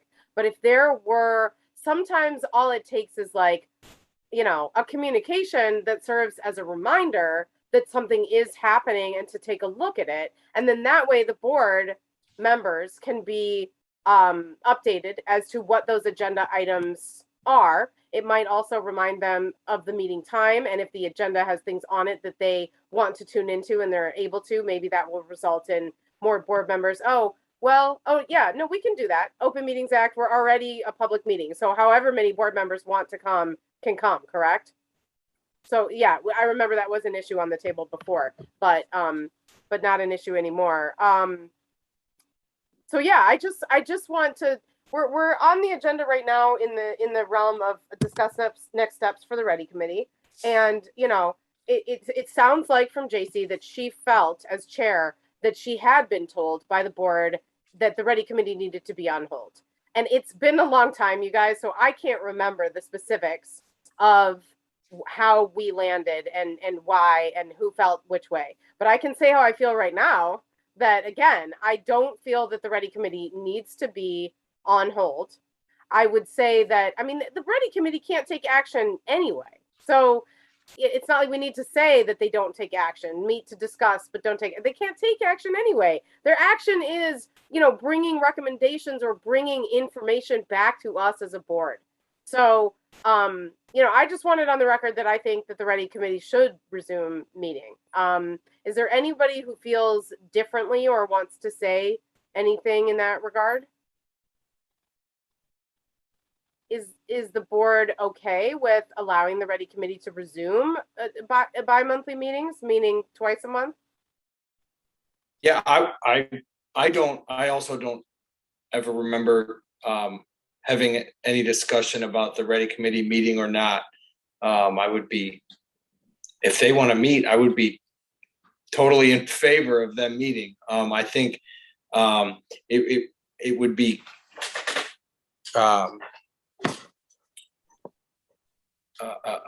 it would be great to have an agenda, or, you know, and I know JC has always given us reports of what they're doing and what's going on, which is excellent. So I think they should, if there's work they want to do, I know they're passionate about it, and it's obviously very helpful for us and for Ridgeville and for the community. I think they should be meeting by all means. I do remember now that the reason we said not to meet, at least for a particular meeting or maybe even two in a row. So JC, help me out if you have a different memory of this. I do know that we somewhat last minute, you know, kind of canceled a meeting that was going to happen, had an agenda ready to go because of the fact that there was a certain order that things needed to happen regarding the equity consultant process. We had, you know, we as a Ready Committee had recommended Dr. Logan. The board had asked for more information. Work was done with Dr. Logan to put more information together, came to the board again. Then Dr. Logan's the recommendation for Dr. Logan as the equity consultant was approved. then the contract negotiations, ensued, and that's where things kind of fell apart. So in order to finish that process, resolve the invoice that was submitted to us by Dr. Logan, communicate to Dr. Logan that we were not going to continue contract negotiations in order to try to move forward with him. That all needed to happen before the Ready Committee was taking the step of picking the next consultant, because we weren't officially consultant-less. You know what I mean? We were still in that process. So that's my memory of that particular trajectory and why it resulted in the Ready Committee being told, hold off on this, But I feel like at this point in time, we kind of are like ready to, no pun intended, ready. We kind of are, you got it, Mick. We kind of are ready, I feel like, to just resume with where we left off, which is talk about those other consultants we interviewed, see if as a committee we want to speak to them again, find out what their availability is, and or pursue other people as well in terms of kind of starting from scratch and looking at other consultant possibilities. Yeah, Natalie. I would say we need a little bit more board guidance before we dive down that well. Again, it took me a lot of time. It took me a lot of time to research various consultants, reach out with them, coordinate all of those meetings, coordinate all of the Ready stuff for us to meet, to then bring it to the board. I want to make sure if we're going to go down that rabbit hole again, we're doing it exactly the way this board right here wants it to be done.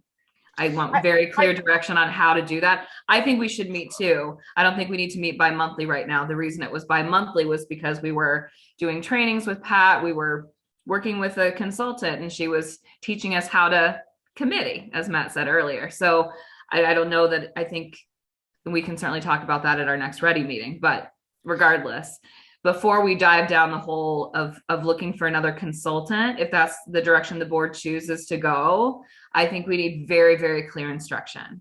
I also think Matt's idea about hiring someone to teach us how to committee, I think that's a great idea too, as long as we're hiring people to work with us that are working with an equity lens. I think that's very important, regardless, when we're working. But I think it's two separate roles, in that your equity coordinator is not necessarily the best person to teach you how to committee. Right, I agree. Sure. And I think that Natalie's point about, before more, not insignificant effort is spent on behalf of Natalie and the rest of the committee, that there needs to be more of a clear plan about what's expected, when, why, where, how.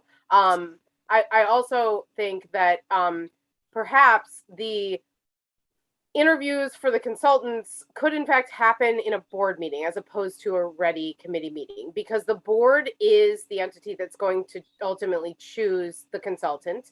And because the board was not privy to all of our interviews, all they were working with is who we landed on as our recommendation. Who's to say the board wouldn't have, with an overwhelming majority, wanted to pick somebody else if they had been part of that interview process? And in fact, the way we originally did it was that the board went through that process. Obviously, the committee didn't exist back then, so yeah, that's why the committee was put together, so that we didn't have to do all of that at the board meeting. Oh, but it's not the as we've heard from many board members already. It's a big deal. I think we can all agree to hire a consultant and to spend 10, 12, whatever it is, $15,000 on an equity consultant or any consultant. It's a big deal. It's not like just pick somebody. So, if the board also wants to feel, and I hope they do want to feel, like they're picking the right person and that they feel completely knowledgeable to the highest degree possible and comfortable with the decision, I don't see why the interviews could happen in a Ready meeting. But I would like to see the board members present and either listening live or making sure that they listen to that after the fact. I totally get where you're coming from, Matt, that you shouldn't have to just go reinvent the wheel and do your own research. And in fact, that is from both sides the point of the Ready Committee, that the work is done. But if the work is done, the work also needs to be communicated effectively so that the work that's done by the Ready Committee as opposed to the board, it's kind of like, you know, if I ask somebody to go investigate something for me and they do a great job of investigating it, but then they don't communicate the information that they have in a way that makes me feel like I got it about as well as if I had done it myself, it might not work. It might not be the best fit at the end of the day. So, you know, if we're not feeling like a Ready Committee can actively pursue the next consultant, fine, we can have that part on hold, but still allow the committee to meet on other things. Or we could allow the committee to start, given that I don't know who else is going to do this besides the Ready Committee, at least in the immediate sense. The Ready Committee could start brainstorming on how better to do that process next time. I mean, even though ultimately the board is the one that has to say, here's what we want and need from you and why, and make sure that you fit that. I want to say that we're very intelligent, creative, capable people as the Ready Committee, and we could start coming up with that process as well, and even put it back to the board in terms of, how about this? Do you like this? Does this sound like this process? And this communication would be better. And I just want to say one other thing, which is that nope, it's gone. It's totally gone. Go ahead, Natalie. I was just going to say, I think we did that the first time. I think we did the process as we thought we were supposed to do it based on what Dr. Effiam had taught us. And I think we delivered the information the best way we knew how at that moment. We understand there's a better way to deliver it. Before we even start it, I really want to know specifically from the board exactly how you want it to happen. And then I'm thrilled to start looking for consultants again, either equity consultants or committee consultants, however you choose to go. Super ready to do it. I just want very, very clear instruction this time. So can I make a recommendation? Sure. That we do this in the manner of putting together an RFP. So everybody knows exactly what we're looking for in an equity coordinator. We know what the process is going to be in terms of timeline. And then I don't necessarily have to interview them. I trust the Ready Committee to do the interview. They are better informed in what an equity coordinator should be than I am, I'm sure. But what I would like to have is, when the recommendation comes to us, why this person was chosen, how we think they are the best fit. And I think that having an RFP helps guide that process, because we've all agreed this is what we're looking for. And then the Ready Committee comes and says, we interviewed 3 people, X, Y, and Z, and we feel X is the best fit because they meet these criteria that are part of our RFP process that we've all agreed upon. So we're all going into the process knowing what it is we're looking for. And we don't end up with consultant A coming in and saying, I can do 5 million things that are all wonderful. And consultant B comes in and says, here's 3 million things that are totally different from those, but this is what I'm going to do. Mm-hmm. And then you guys having to make a judgment call, and then us ultimately having to make a judgment call when we don't know what we were looking for initially. So create an RFP just based on the role. We can present that to you at the next meeting, and then we can discuss putting that in action. Is that what you? I mean, that's what I think we need to do. And then you post that out. And so people who are replying know what they're replying to as well. Okay. Well, Matt, who is it that puts the RFP together? The Ready Committee or the board? Well, the board issues the RFP. It comes from us. But you're saying that the Ready Committee could sort of get a draft together? But I think the Ready Committee has a better grasp on what it is that we need in terms of an equity coordinator than the board does.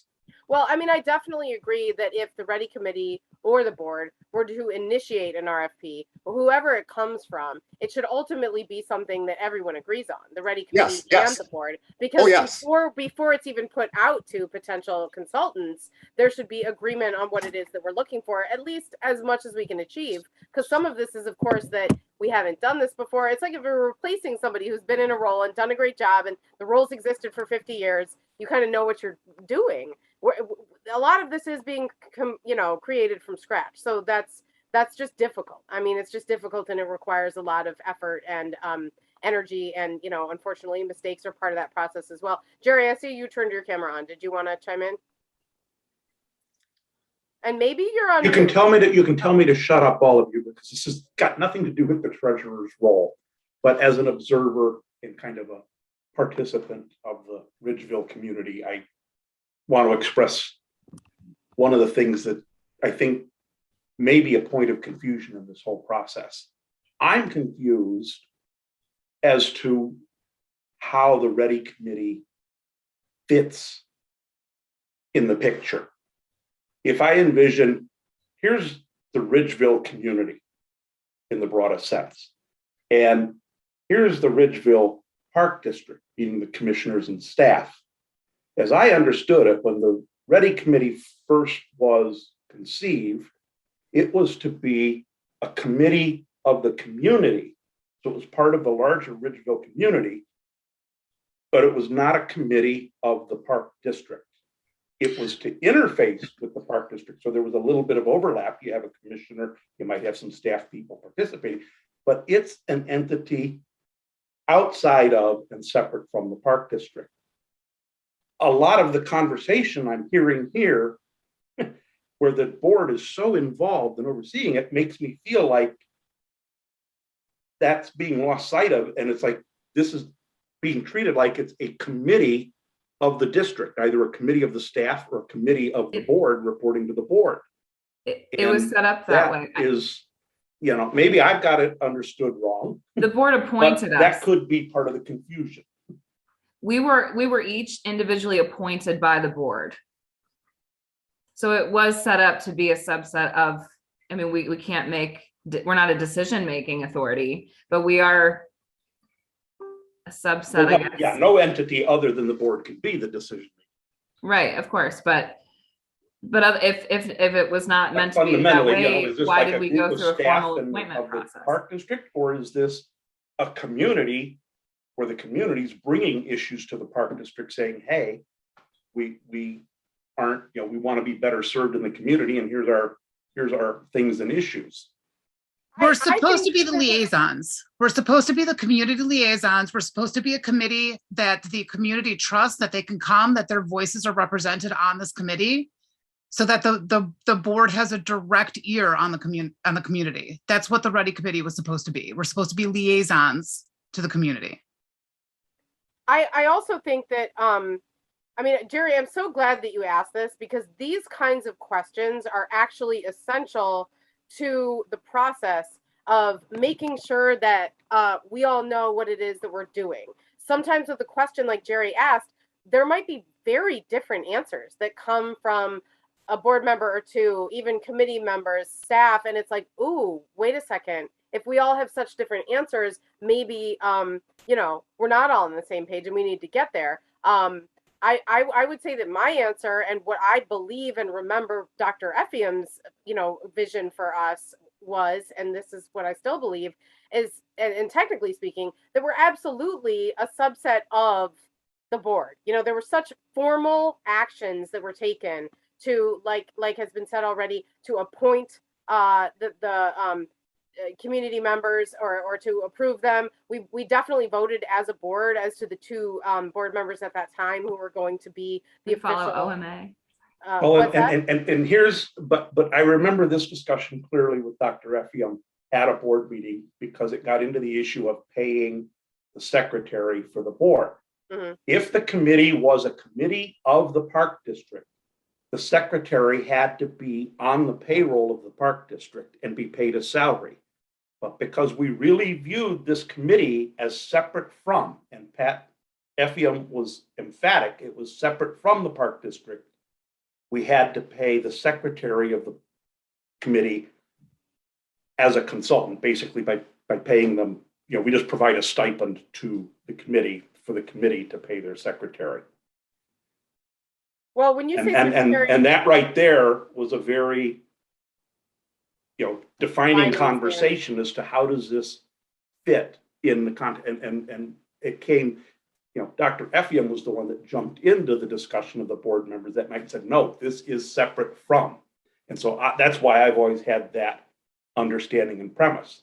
But if we've migrated over time to this is a committee of the park district, it begs the whole question of how we even pay the secretary. I guess I'm just wondering what the difference is, though, because a technicality relating to legality of how we pay people or whatever, which obviously I don't specialize in, but you, Jerry, do, and other people do. So that, you know, that's a consideration that is real, but that's not the only, you know, deciding factor for that kind of a question, like whether the entity is of the community or whether it's of the park district. And actually, it's kind of tricky to answer because it's literally both.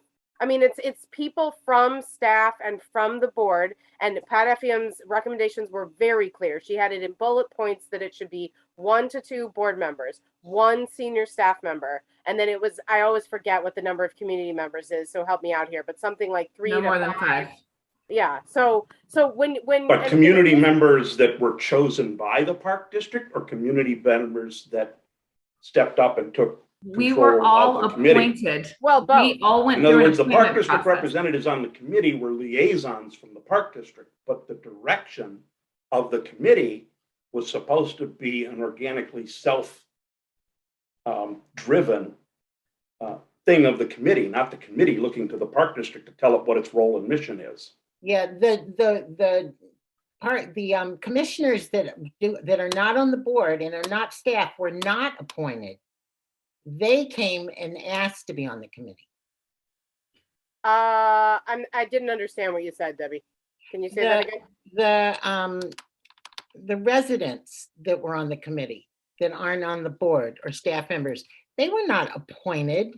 We were all appointed. Yes, we were. Yes, we were all appointed in a meeting. You all work for the park district. Like, No, I Elaine I do was, not work for the Stacy park district in was. this capacity. I was appointed by the board as a community member to be in this position. Well, and Elaine and received- Iden and JC were all appointed as well. It was a big formal thing. You all passed the charter Yes. that stated all of this stuff. It was a Right, big because formal thing.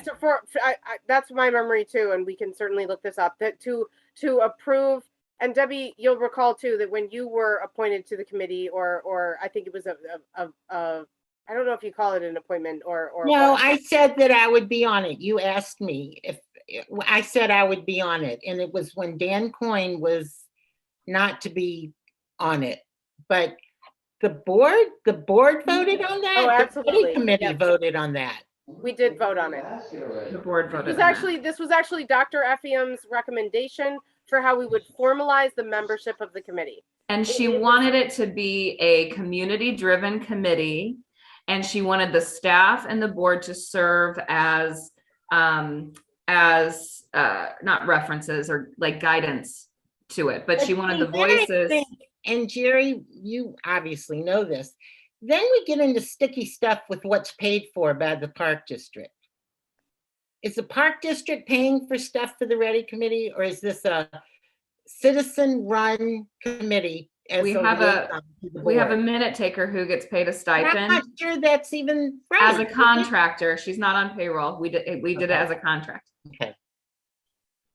Well, I mean, to me, if a group of people in the community got together and wanted to form a group, and I think we talked to Charlie about this initially, the difference between a group of people who just want, to, I think, didn't we have something called? Charlie was just gonna say something. Maybe he'll answer that. Oh, Charlie, you wanted to speak? Yeah, if I could. I think that a lot of the discussion tonight and points up that at the point we're at now, nobody really has a good understanding of exactly what the point of the Ready Committee is, what their role is. I don't know if they have a mission statement of their own, but I just get the sense from listening to everybody that we don't all have the same idea on what that role is. And it might be more helpful if we were to look back and see if there was a mission statement or a charge from the board, and we could all look at that and know exactly what the role is. Because once we do that, it would inform the rest of this discussion and lead it somewhere. But right now, it's just everybody's trying to figure out what's going on. and nobody has that recollection of whatever that point was at the time. I have it. I can pull it up right now. Yeah, and I was going to suggest actually, and sure, we could do it to some extent tonight, but I was going to suggest that one of the things that the Ready Committee could talk about when it resumes meeting is pulling up all documentation that we've ever had since we first began, meeting minutes, you know, anything we got in writing from Dr. Effiam, including her like 4-page assessment report, and you know, the charter, et cetera, everything that we've had in writing to this point, and sort of revisiting everything to just, for one, remind us of where we were at certain points, make sure it's fresh in our head. Also, hopefully it will give us some clarity of, you know, what we were trying to be, at least at that point in time. Maybe it's the same, maybe it's different, maybe if we have questions. But then that could also be sort of distilled down as a result of the Ready Committee convening on that and brought to the board, so that next month we can talk a little bit more about specifics of what it is that the Ready Committee exists for, what they do, why, how, you know, what they don't do, you know, like just making it all a lot more clear in terms of having it consolidated, having it in writing, having it something that everyone who's current, because I can't remember exactly. I mean, you know, Matt Rogers is the newest to this board, so he has not been a part of this entire process since we started the equity discussion and eventually committee, et cetera. Mick, you know, came in sort of at some point in time with that too. So bringing everybody who's on the board right now up to speed with what has come before, I just feel like is a easy step, not easy, but you know what I mean? It's a go-to step in terms of making sure we can kind of get refreshed on what it is that's come before. And Natalie, what was it that you were pulling up? Was that something specific? It's the charter that you passed. The charter. Do you want to see it now, or we can talk about it at the next meeting if you want. Yeah, I mean, can you share screen? Is that something you could show us real quick? Because yeah. I mean, it would be nice to answer the question, because it sounds like there has been some confusion here tonight about what we did in fact pass. Can you see my screen? It says you've started screen sharing, but I just see a black screen.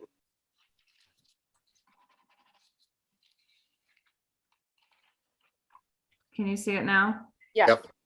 Okay. So this is the charter. It states, it's our racial equity, diversity, and inclusion statement. It's the approach. It also includes the charter. Okay, well, so wait a second here. So right there, it says the Ready Committee is a standing committee of the Ridgeville Park District Board of Commissioners. That means it's a committee of the board. It's a committee of the board. Yes. So that's different than a citizen group. Right. Well, when you say it's different than, do you mean that citizens are not supposed to be on? No. So the way that this isn't, so I'll put it in terms of committees I deal with regularly. So in my role as a land use commissioner, we get input from city staff. Okay, they give us feedback. They're in the food chain of providing us feedback. Every time we make a decision, they provide us feedback. We also hear from groups like Bird Friendly Evanston.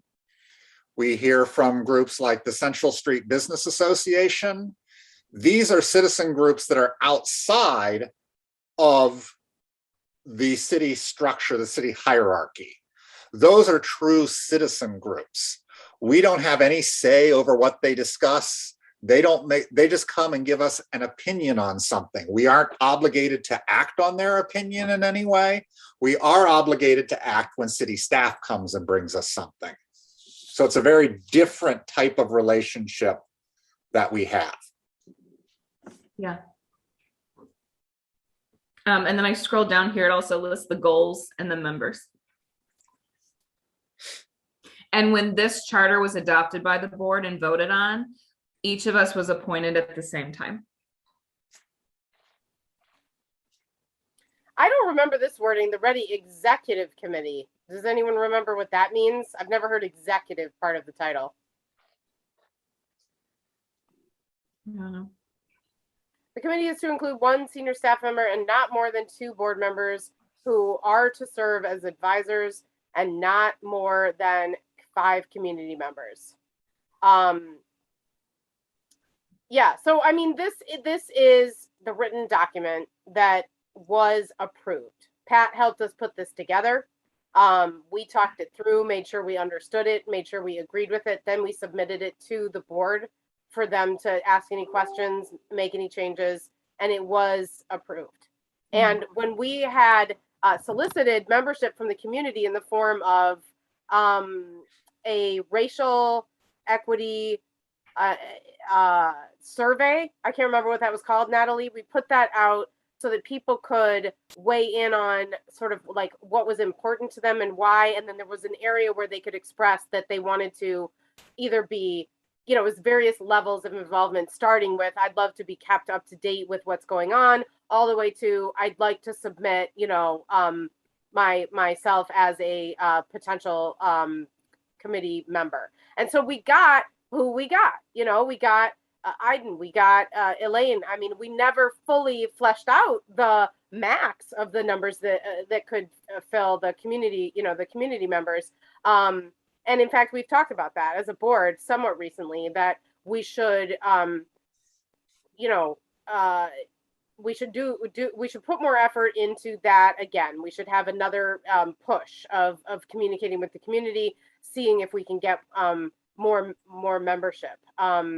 And Natalie, I don't know if we've done that. Have we put that survey out again recently? Yeah, it's been in my newsletters. Have And you it's been and it was posted to social media. Okay, have you gotten any new responses? Yes, JC spoke with somebody this week about it that is interested. Okay. It's also listed in the brochure with my contact information. That information has been out into the community consistently since the committee has started. Okay. Where do you want to go with that, Natalie and JC, in terms of a new person who's interested in joining us? And if we're gonna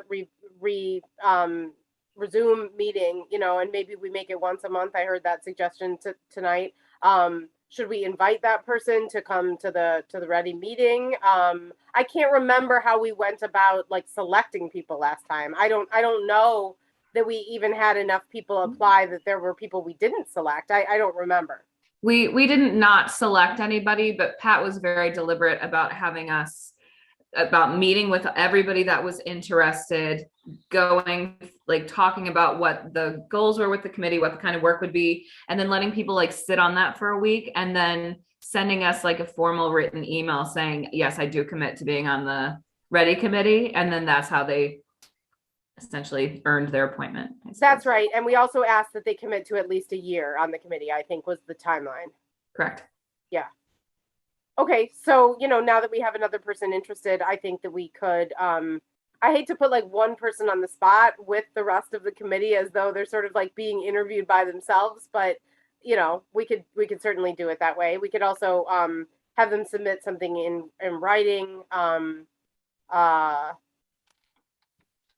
think it's fine that we would just invite them to join us and discuss. And I think it's fine to do it the same way that we all did it, is invite him to a meeting. He can ask questions. We can get to know him.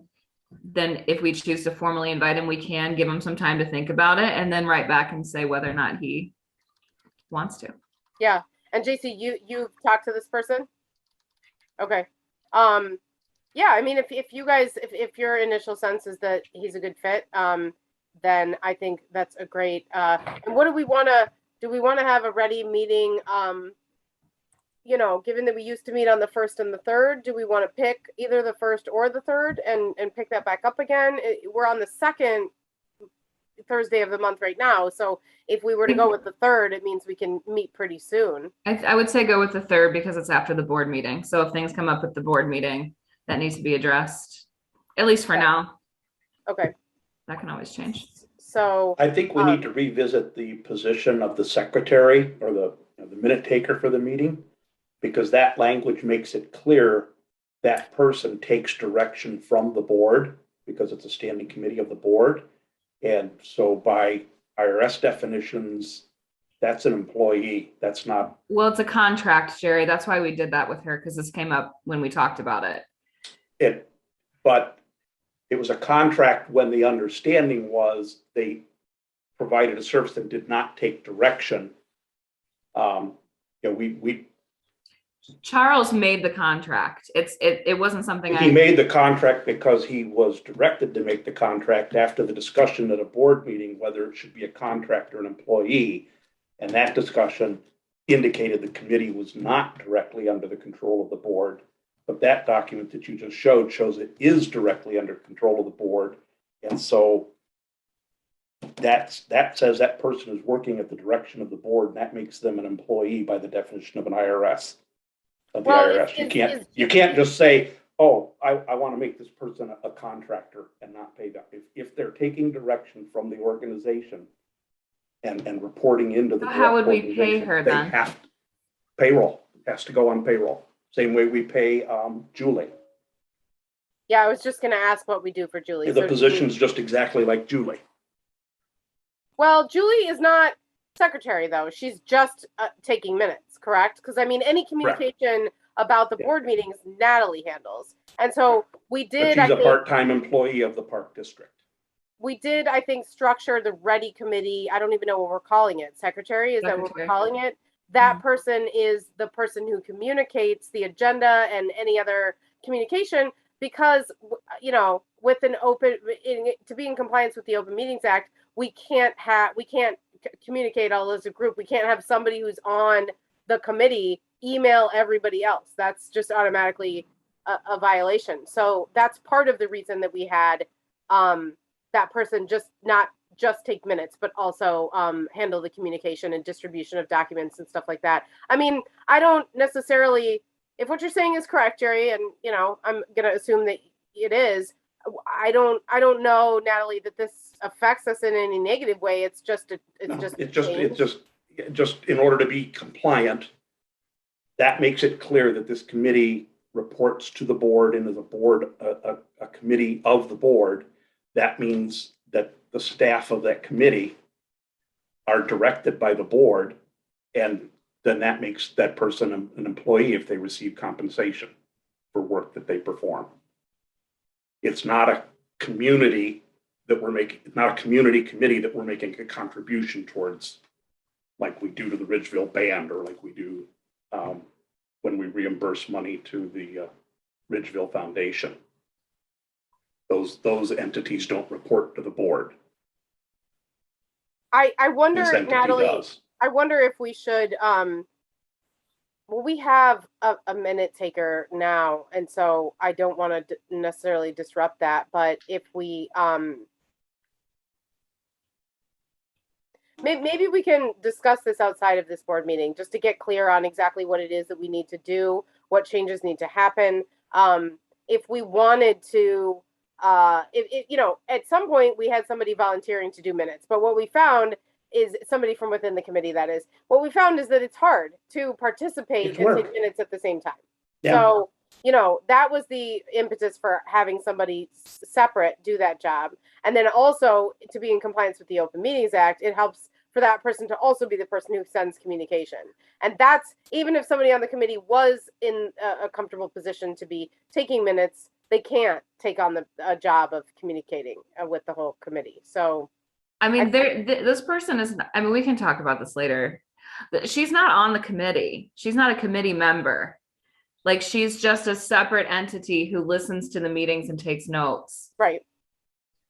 I mean, we had this discussion in a board meeting. We've been through all this. But the discussion at that board meeting was the committee was not a committee of the board.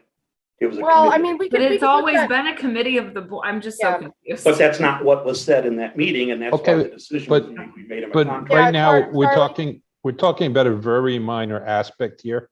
Because what does she get? Maybe $200 a month? She gets $50 a meeting. So that's even less. So I don't know that we need to have that discussion here and now. I think the important thing is, what does the committee do? Is the committee going to keep doing that? When's it going to meet? And are they going to start meeting again? Otherwise, we're just getting bogged down in this, whether we're going to pay payroll taxes on $50 a month.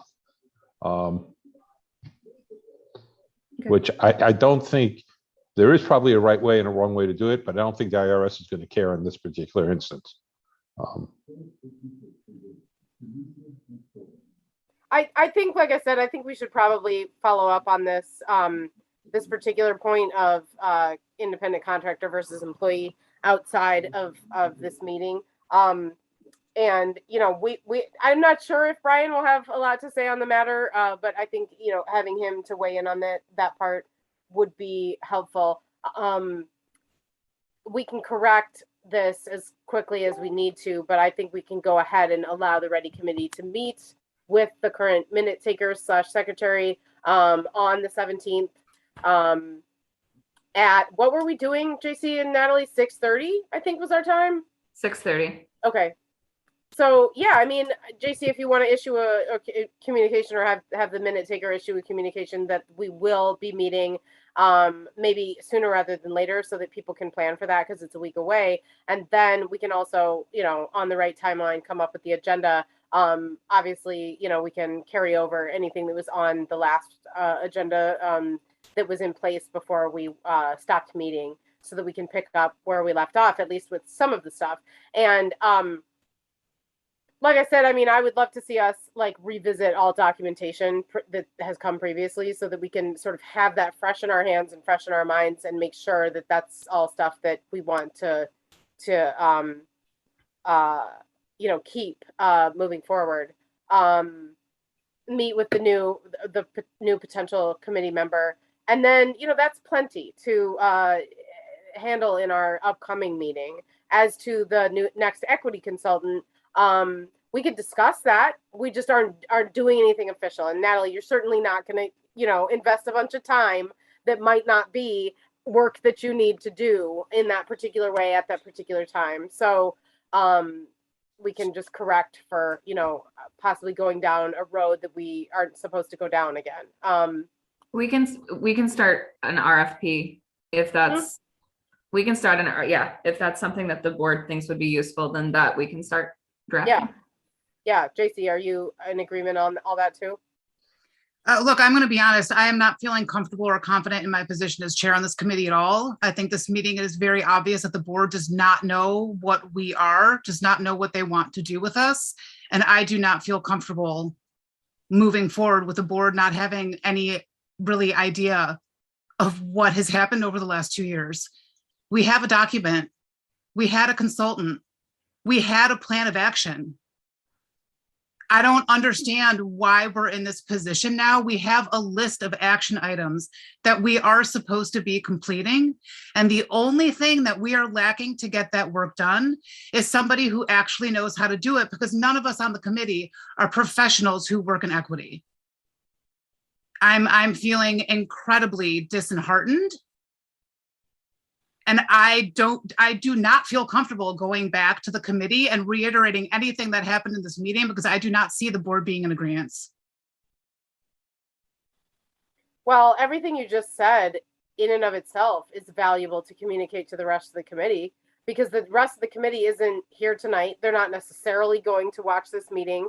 And I certainly don't mean to request labor from you that you're uncomfortable with or opposed to or both, but that is an element of the work in my opinion. You know what I mean?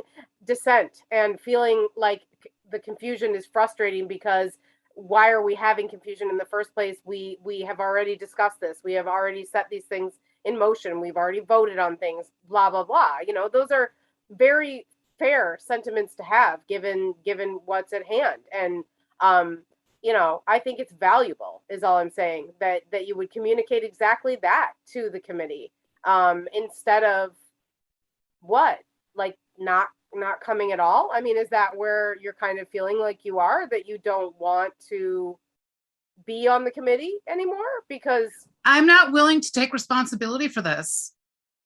I'm in a position where the board has asked us to do something. And then we do exactly what we're told. And then the board comes back and tells us that we did not do what we were supposed to. This is not an okay position to put anybody in. Well, you know what? I will say though, that there are some unique characteristics of the history that we now have with Dr. Logan. We technically speaking were on track to move forward. And then contract negotiations really just did not go the way they were supposed to go and never got resolved. And there were costs associated with that from both sides. And it was a big mess. So, you know, who's to say that that might have gone very differently, where a contract was just agreed upon quicker, executed, and we were working with Dr. Logan right now. You know what I mean, JC? So it's like, there's a piece of this that just happened the way it happened. And it's definitely not entirely the board's fault. Although there certainly, you know, if we wanted to dig real deep into it, there's certainly mistakes made along the way that we have learned from. I hope we've learned from, continue to learn from, things we won't do the same way again. But like, on some level, you know, the Ready Committee did do what it was supposed to do. I mean, I'm saying on some level in terms of like the bigger picture. On some level, you could say that the Ready Committee did what it was supposed to do, delivered it to the board. The board more or less kind of made it tricky and took some extra steps and needed extra info, but did what it was supposed to do, approved the recommendation, and then it went to contract negotiation. So the fact that we're not actually working with an equity consultant right now is not because the board said like, no, we don't like who you recommended and we're not going to move forward. That's not what happened. You know what I mean? So you're right. That's not what happened. We're in a position now that the board doesn't even know what the committee is or what we're supposed to be doing. We just took 2 years backwards. True, but I mean, to my earlier point about how, you know, Matt Rogers and Mick Morrell are relatively new compared to when we started these equity talks. I mean, maybe there's a piece of this that falls on us as the board members who were involved from the beginning, that we need to bring other people up to speed. I mean, frankly, the document that Natalie just showed, I don't know if anyone has actually shown that to Matt Rogers, for instance. Have you seen that It's before, all on the Matt Rogers? website. Everything's on the website. All of the Okay. minutes, the charter, Dr. Effiam's report, everything's on the website. Everything is available to the commissioners. It's very true, but I mean, this growth process that we have all been in together since the beginning is only something that you can fully understand the way that the people who went through it understand it if you either were part of it or if a concerted effort is made to bring new people up to speed. And I'm just trying to admit to a mistake of the board. I will admit on behalf of the board that that was not something that we did.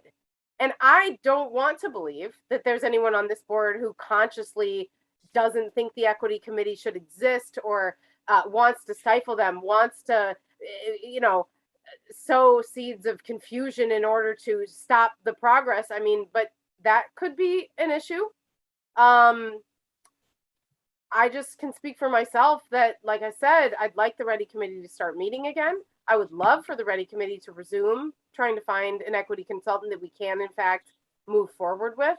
And you know, we need you, JC. I don't want you to step off. I don't want to make it seem like your feelings and frustration, et cetera, aren't valid. They absolutely are.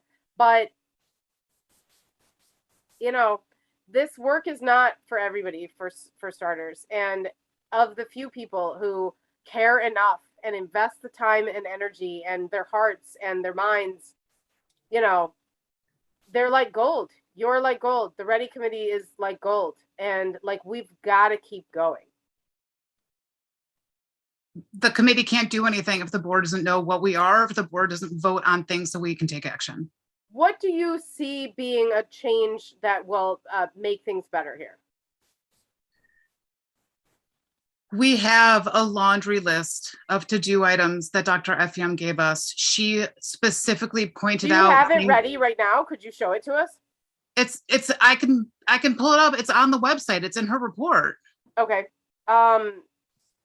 Because that's one of the documents that I'm referencing when I say that we as a committee should resurrect everything and look at it together and make sure that we still agree with everything. Make sure that we're fresh. You know what I mean? You might have everything in the front of your brain. I don't, you know, I need to revisit all of that. And this would be a perfect opportunity too, to present to the board as it stands now, which has two quite new members on it and is about to have another new member after I step down. So it's a perfect time to have a refresher course about what the Ready Committee is. I mean, I certainly don't think it's fair to expect that new board members step onto this board and just through osmosis, like intuit everything that there is to know. That's not fair or realistic, but nor should we have to like hold their hand and, you know, drag them through every step that we went through, because like you say, the stuff is on the website. The meetings are public, they're recorded, they're on YouTube. The board members can and should watch them if they can't tune in person. I mean, that's what I was saying earlier about how the participation from the board needs to be substantive. Even though they are not necessarily the ones who are filling those 2 spots on the Ready Committee itself, that does not mean, oh, completely just, you know, not involved at all. That's, I mean, that's a problem. If there's anyone on the board who views the Ready Committee to have been created so that they didn't have to do that work at all, that's not what it was about. You know what I mean? It's about delegating at a certain level, so that when we dig in the way we dig in as the Ready Committee, that it's not the entire board 1, 2, 3, 4, 5 that's all right there with us. But nor should it be like no involvement and as you say, not even a handle, a grasp on what it is that the Ready Committee is supposed to be doing, has done, wants to do, all of that, you know? But that's why I'm asking you, like, how do we get there?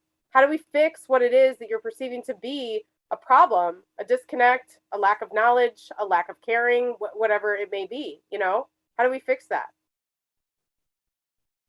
We need a consultant.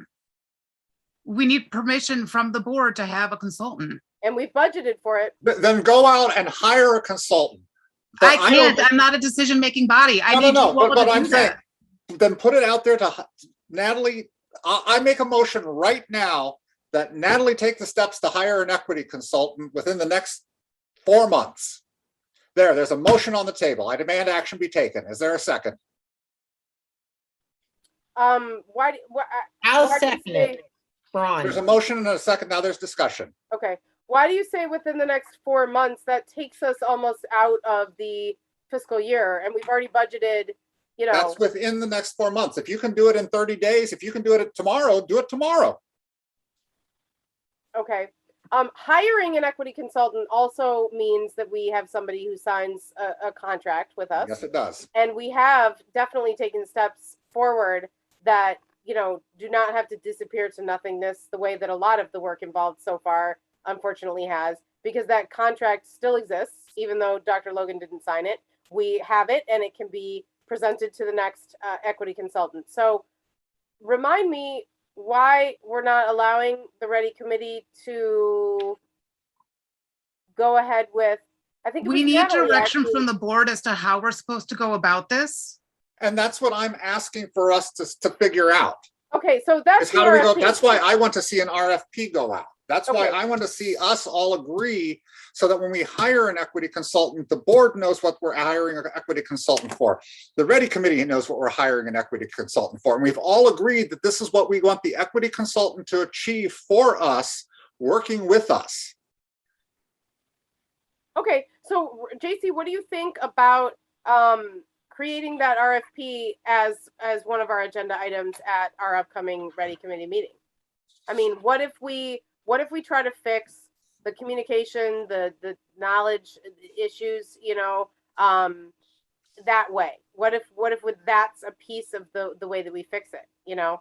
Assuming that the RFP that we come up with is something that can be a working document that the board helps finalize, and then away we go. I mean, that RFP then gets put out to the public. Yes, Natalie. All of this stuff exists already. Everything that I think Matt's asking for, all of this documentation, it just needs to be compiled into one document. I am happy to put it together. I will put it together, I will draft it, and I will bring it to the next Ready meeting. The committee can look at it, we can adjust it as we need to, and then we can bring it to the board next month. I And think that then, sounds like and then if we get the go ahead, then we'll put it to action and we'll start looking for consultants. I've got people in mind. I think this can all happen. It's just a matter of compiling it. I will do it. And I will bring it next We year. also have to remember what Jerry said about the budget. Yeah. Well, that's going to be happening concurrently, Debbie, that Brian, as executive director, is going to identify all of the areas in our budget that we can kind of hold off on. And I'm hoping that when he identifies sort of the totality of, all line items that can fit into a we can wait on these category, that we'll have a lot more there than just the equity consultant, because I certainly don't think the equity consultant should be the first thing that we're cutting. Oh, I'm sure there's going to be a lot more, but I'm sure. But right.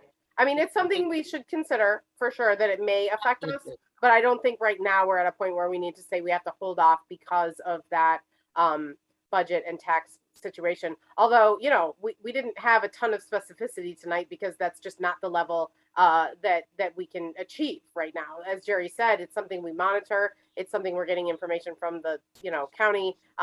We just need to be aware of it though, and not make promises to people.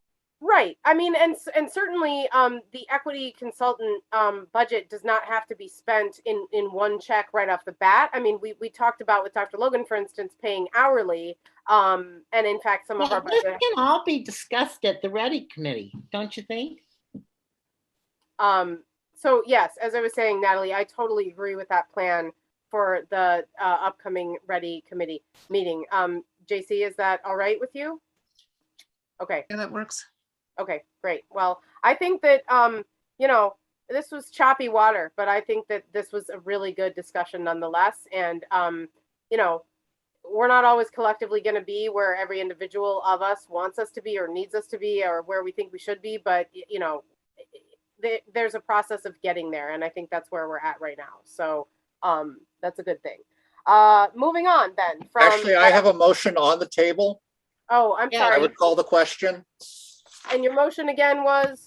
That the Ready Committee be authorized to begin work on hiring a new equity coordinator within the next 4 months. Is that something we need a motion for? It's something I put a motion for to show that I am involved in doing this.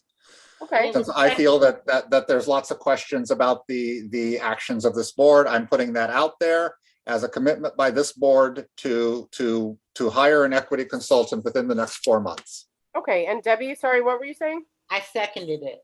And we had the discussion, so we're calling the question to vote on it. Okay. Yeah, let's go for it. Julie, do you mind roll calling the vote on that one? Yep. Braun, Yes. Morrell, Yes. Rogers, Yes. and Gaines. Yes. All right. Moving on to new business wherein there is nothing. We're at call of the commissioners. This now is of the format. You can raise your hand if you want to say something. Debbie Braun. Okay. It's come to my attention that some of you feel that it was inappropriate or distrustful of me to ask for a detailed summary of work being done between the program director and her hire of a consultant. When I ran for the board to serve a second term, I ran on a platform of fiscal responsibility. As I understand, it is the work of us as board members is one of oversight. When a position is hired, it is our responsibility to oversee what staff does and how monies are spent. It is absolutely nothing at all to do with how much we like someone or how much we trust someone. In my elected position as a board member, I agreed to take on role of oversight, as each of us should be doing. So I will continue to ask for a report about what is being gotten for the taxpayers' money. I won't apologize for this. And frankly, I'm disappointed at the very least that my questions of basically what are we getting for our tax dollars is not one that each and every one of us isn't asking or taking seriously as a responsibility of an oversight of the district. I asked at the beginning of this particular hire by the program director that we get a detailed report of the week being paid for. It is to solidify in my mind and conscience the need for the position going forward. So I am stating right now to everyone that I will not back down from oversight behavior. I think we are not conscious enough of monies going out and for what. if anyone wants to discuss this issue further, I'm happy to meet with you outside the meeting. But my stance is to do the best job possible overseeing what is spent of the taxpayers' dollars. Thank you. Would any other commissioners like to share anything during call of the commissioners? I just have a quick question. For the city, we are going back to in-person meetings next month because the governor's emergency proclamation is set to expire on the 5th of next month. So I think we need to have a discussion about returning to in-person meetings. Okay. Sounds like something that could be put on the agenda for the next meeting. Are you saying that they're already returning to in-person for next month?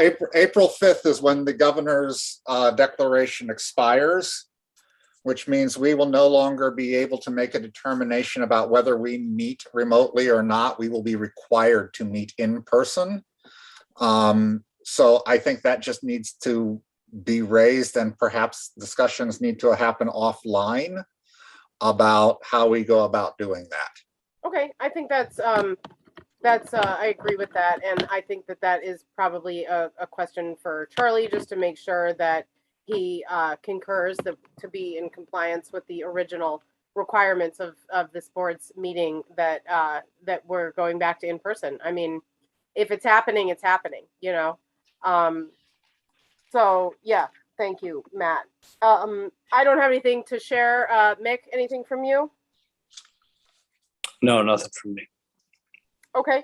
I am going to request that we table the executive session for tonight. I'd like Commissioner Mitchell to be present for Brian's annual review. And I don't know if that puts us into the territory of, are these executive session minutes that need to be approved something that can wait? Natalie, do you know the answer to that? I know we're on a certain timeline for approving minutes from executive session. I think it's supposed to happen every 6 months, but I think if you postpone it to, I don't know, I think it's probably okay, but I don't know 100%. Okay. How do people feel about that? It's 10:12. This meeting has gone pretty late for us, and I would like to table all of that executive session, deal with it next month. So I don't know if we need to vote to table that, do we? I'm making a motion then that we're tabling the executive session, all of it, A and B, on our agenda. Is there a second? I'll second Rogers. Great. Any discussion on that before we vote? Julie, would you please roll call the vote? Mm-hmm. Braun, Yes. Morrell, Yes. Rogers, Yes. and Gaines. Yes. I would also move that we adjourn. Is there a second? Second it, Ron. Great. Any issues with that? Any questions? All right, Julie, if you would Oh, you roll don't, call the vote. we don't have to roll call this vote. I think we do. No, We we don't? don't. Nope. They it's not. don't at the meetings at the city council. Nope. Okay. Adjournment is great. not something that requires. So you just have to say all in favor. Aye. I guess maybe Julie should say all in favor, or do I say all in You favor? do All that, in could favor. You do. Say it. Aye. Aye. Aye. Aye. Okay. Good Aye. night, everyone. Good night. Aye. Hey.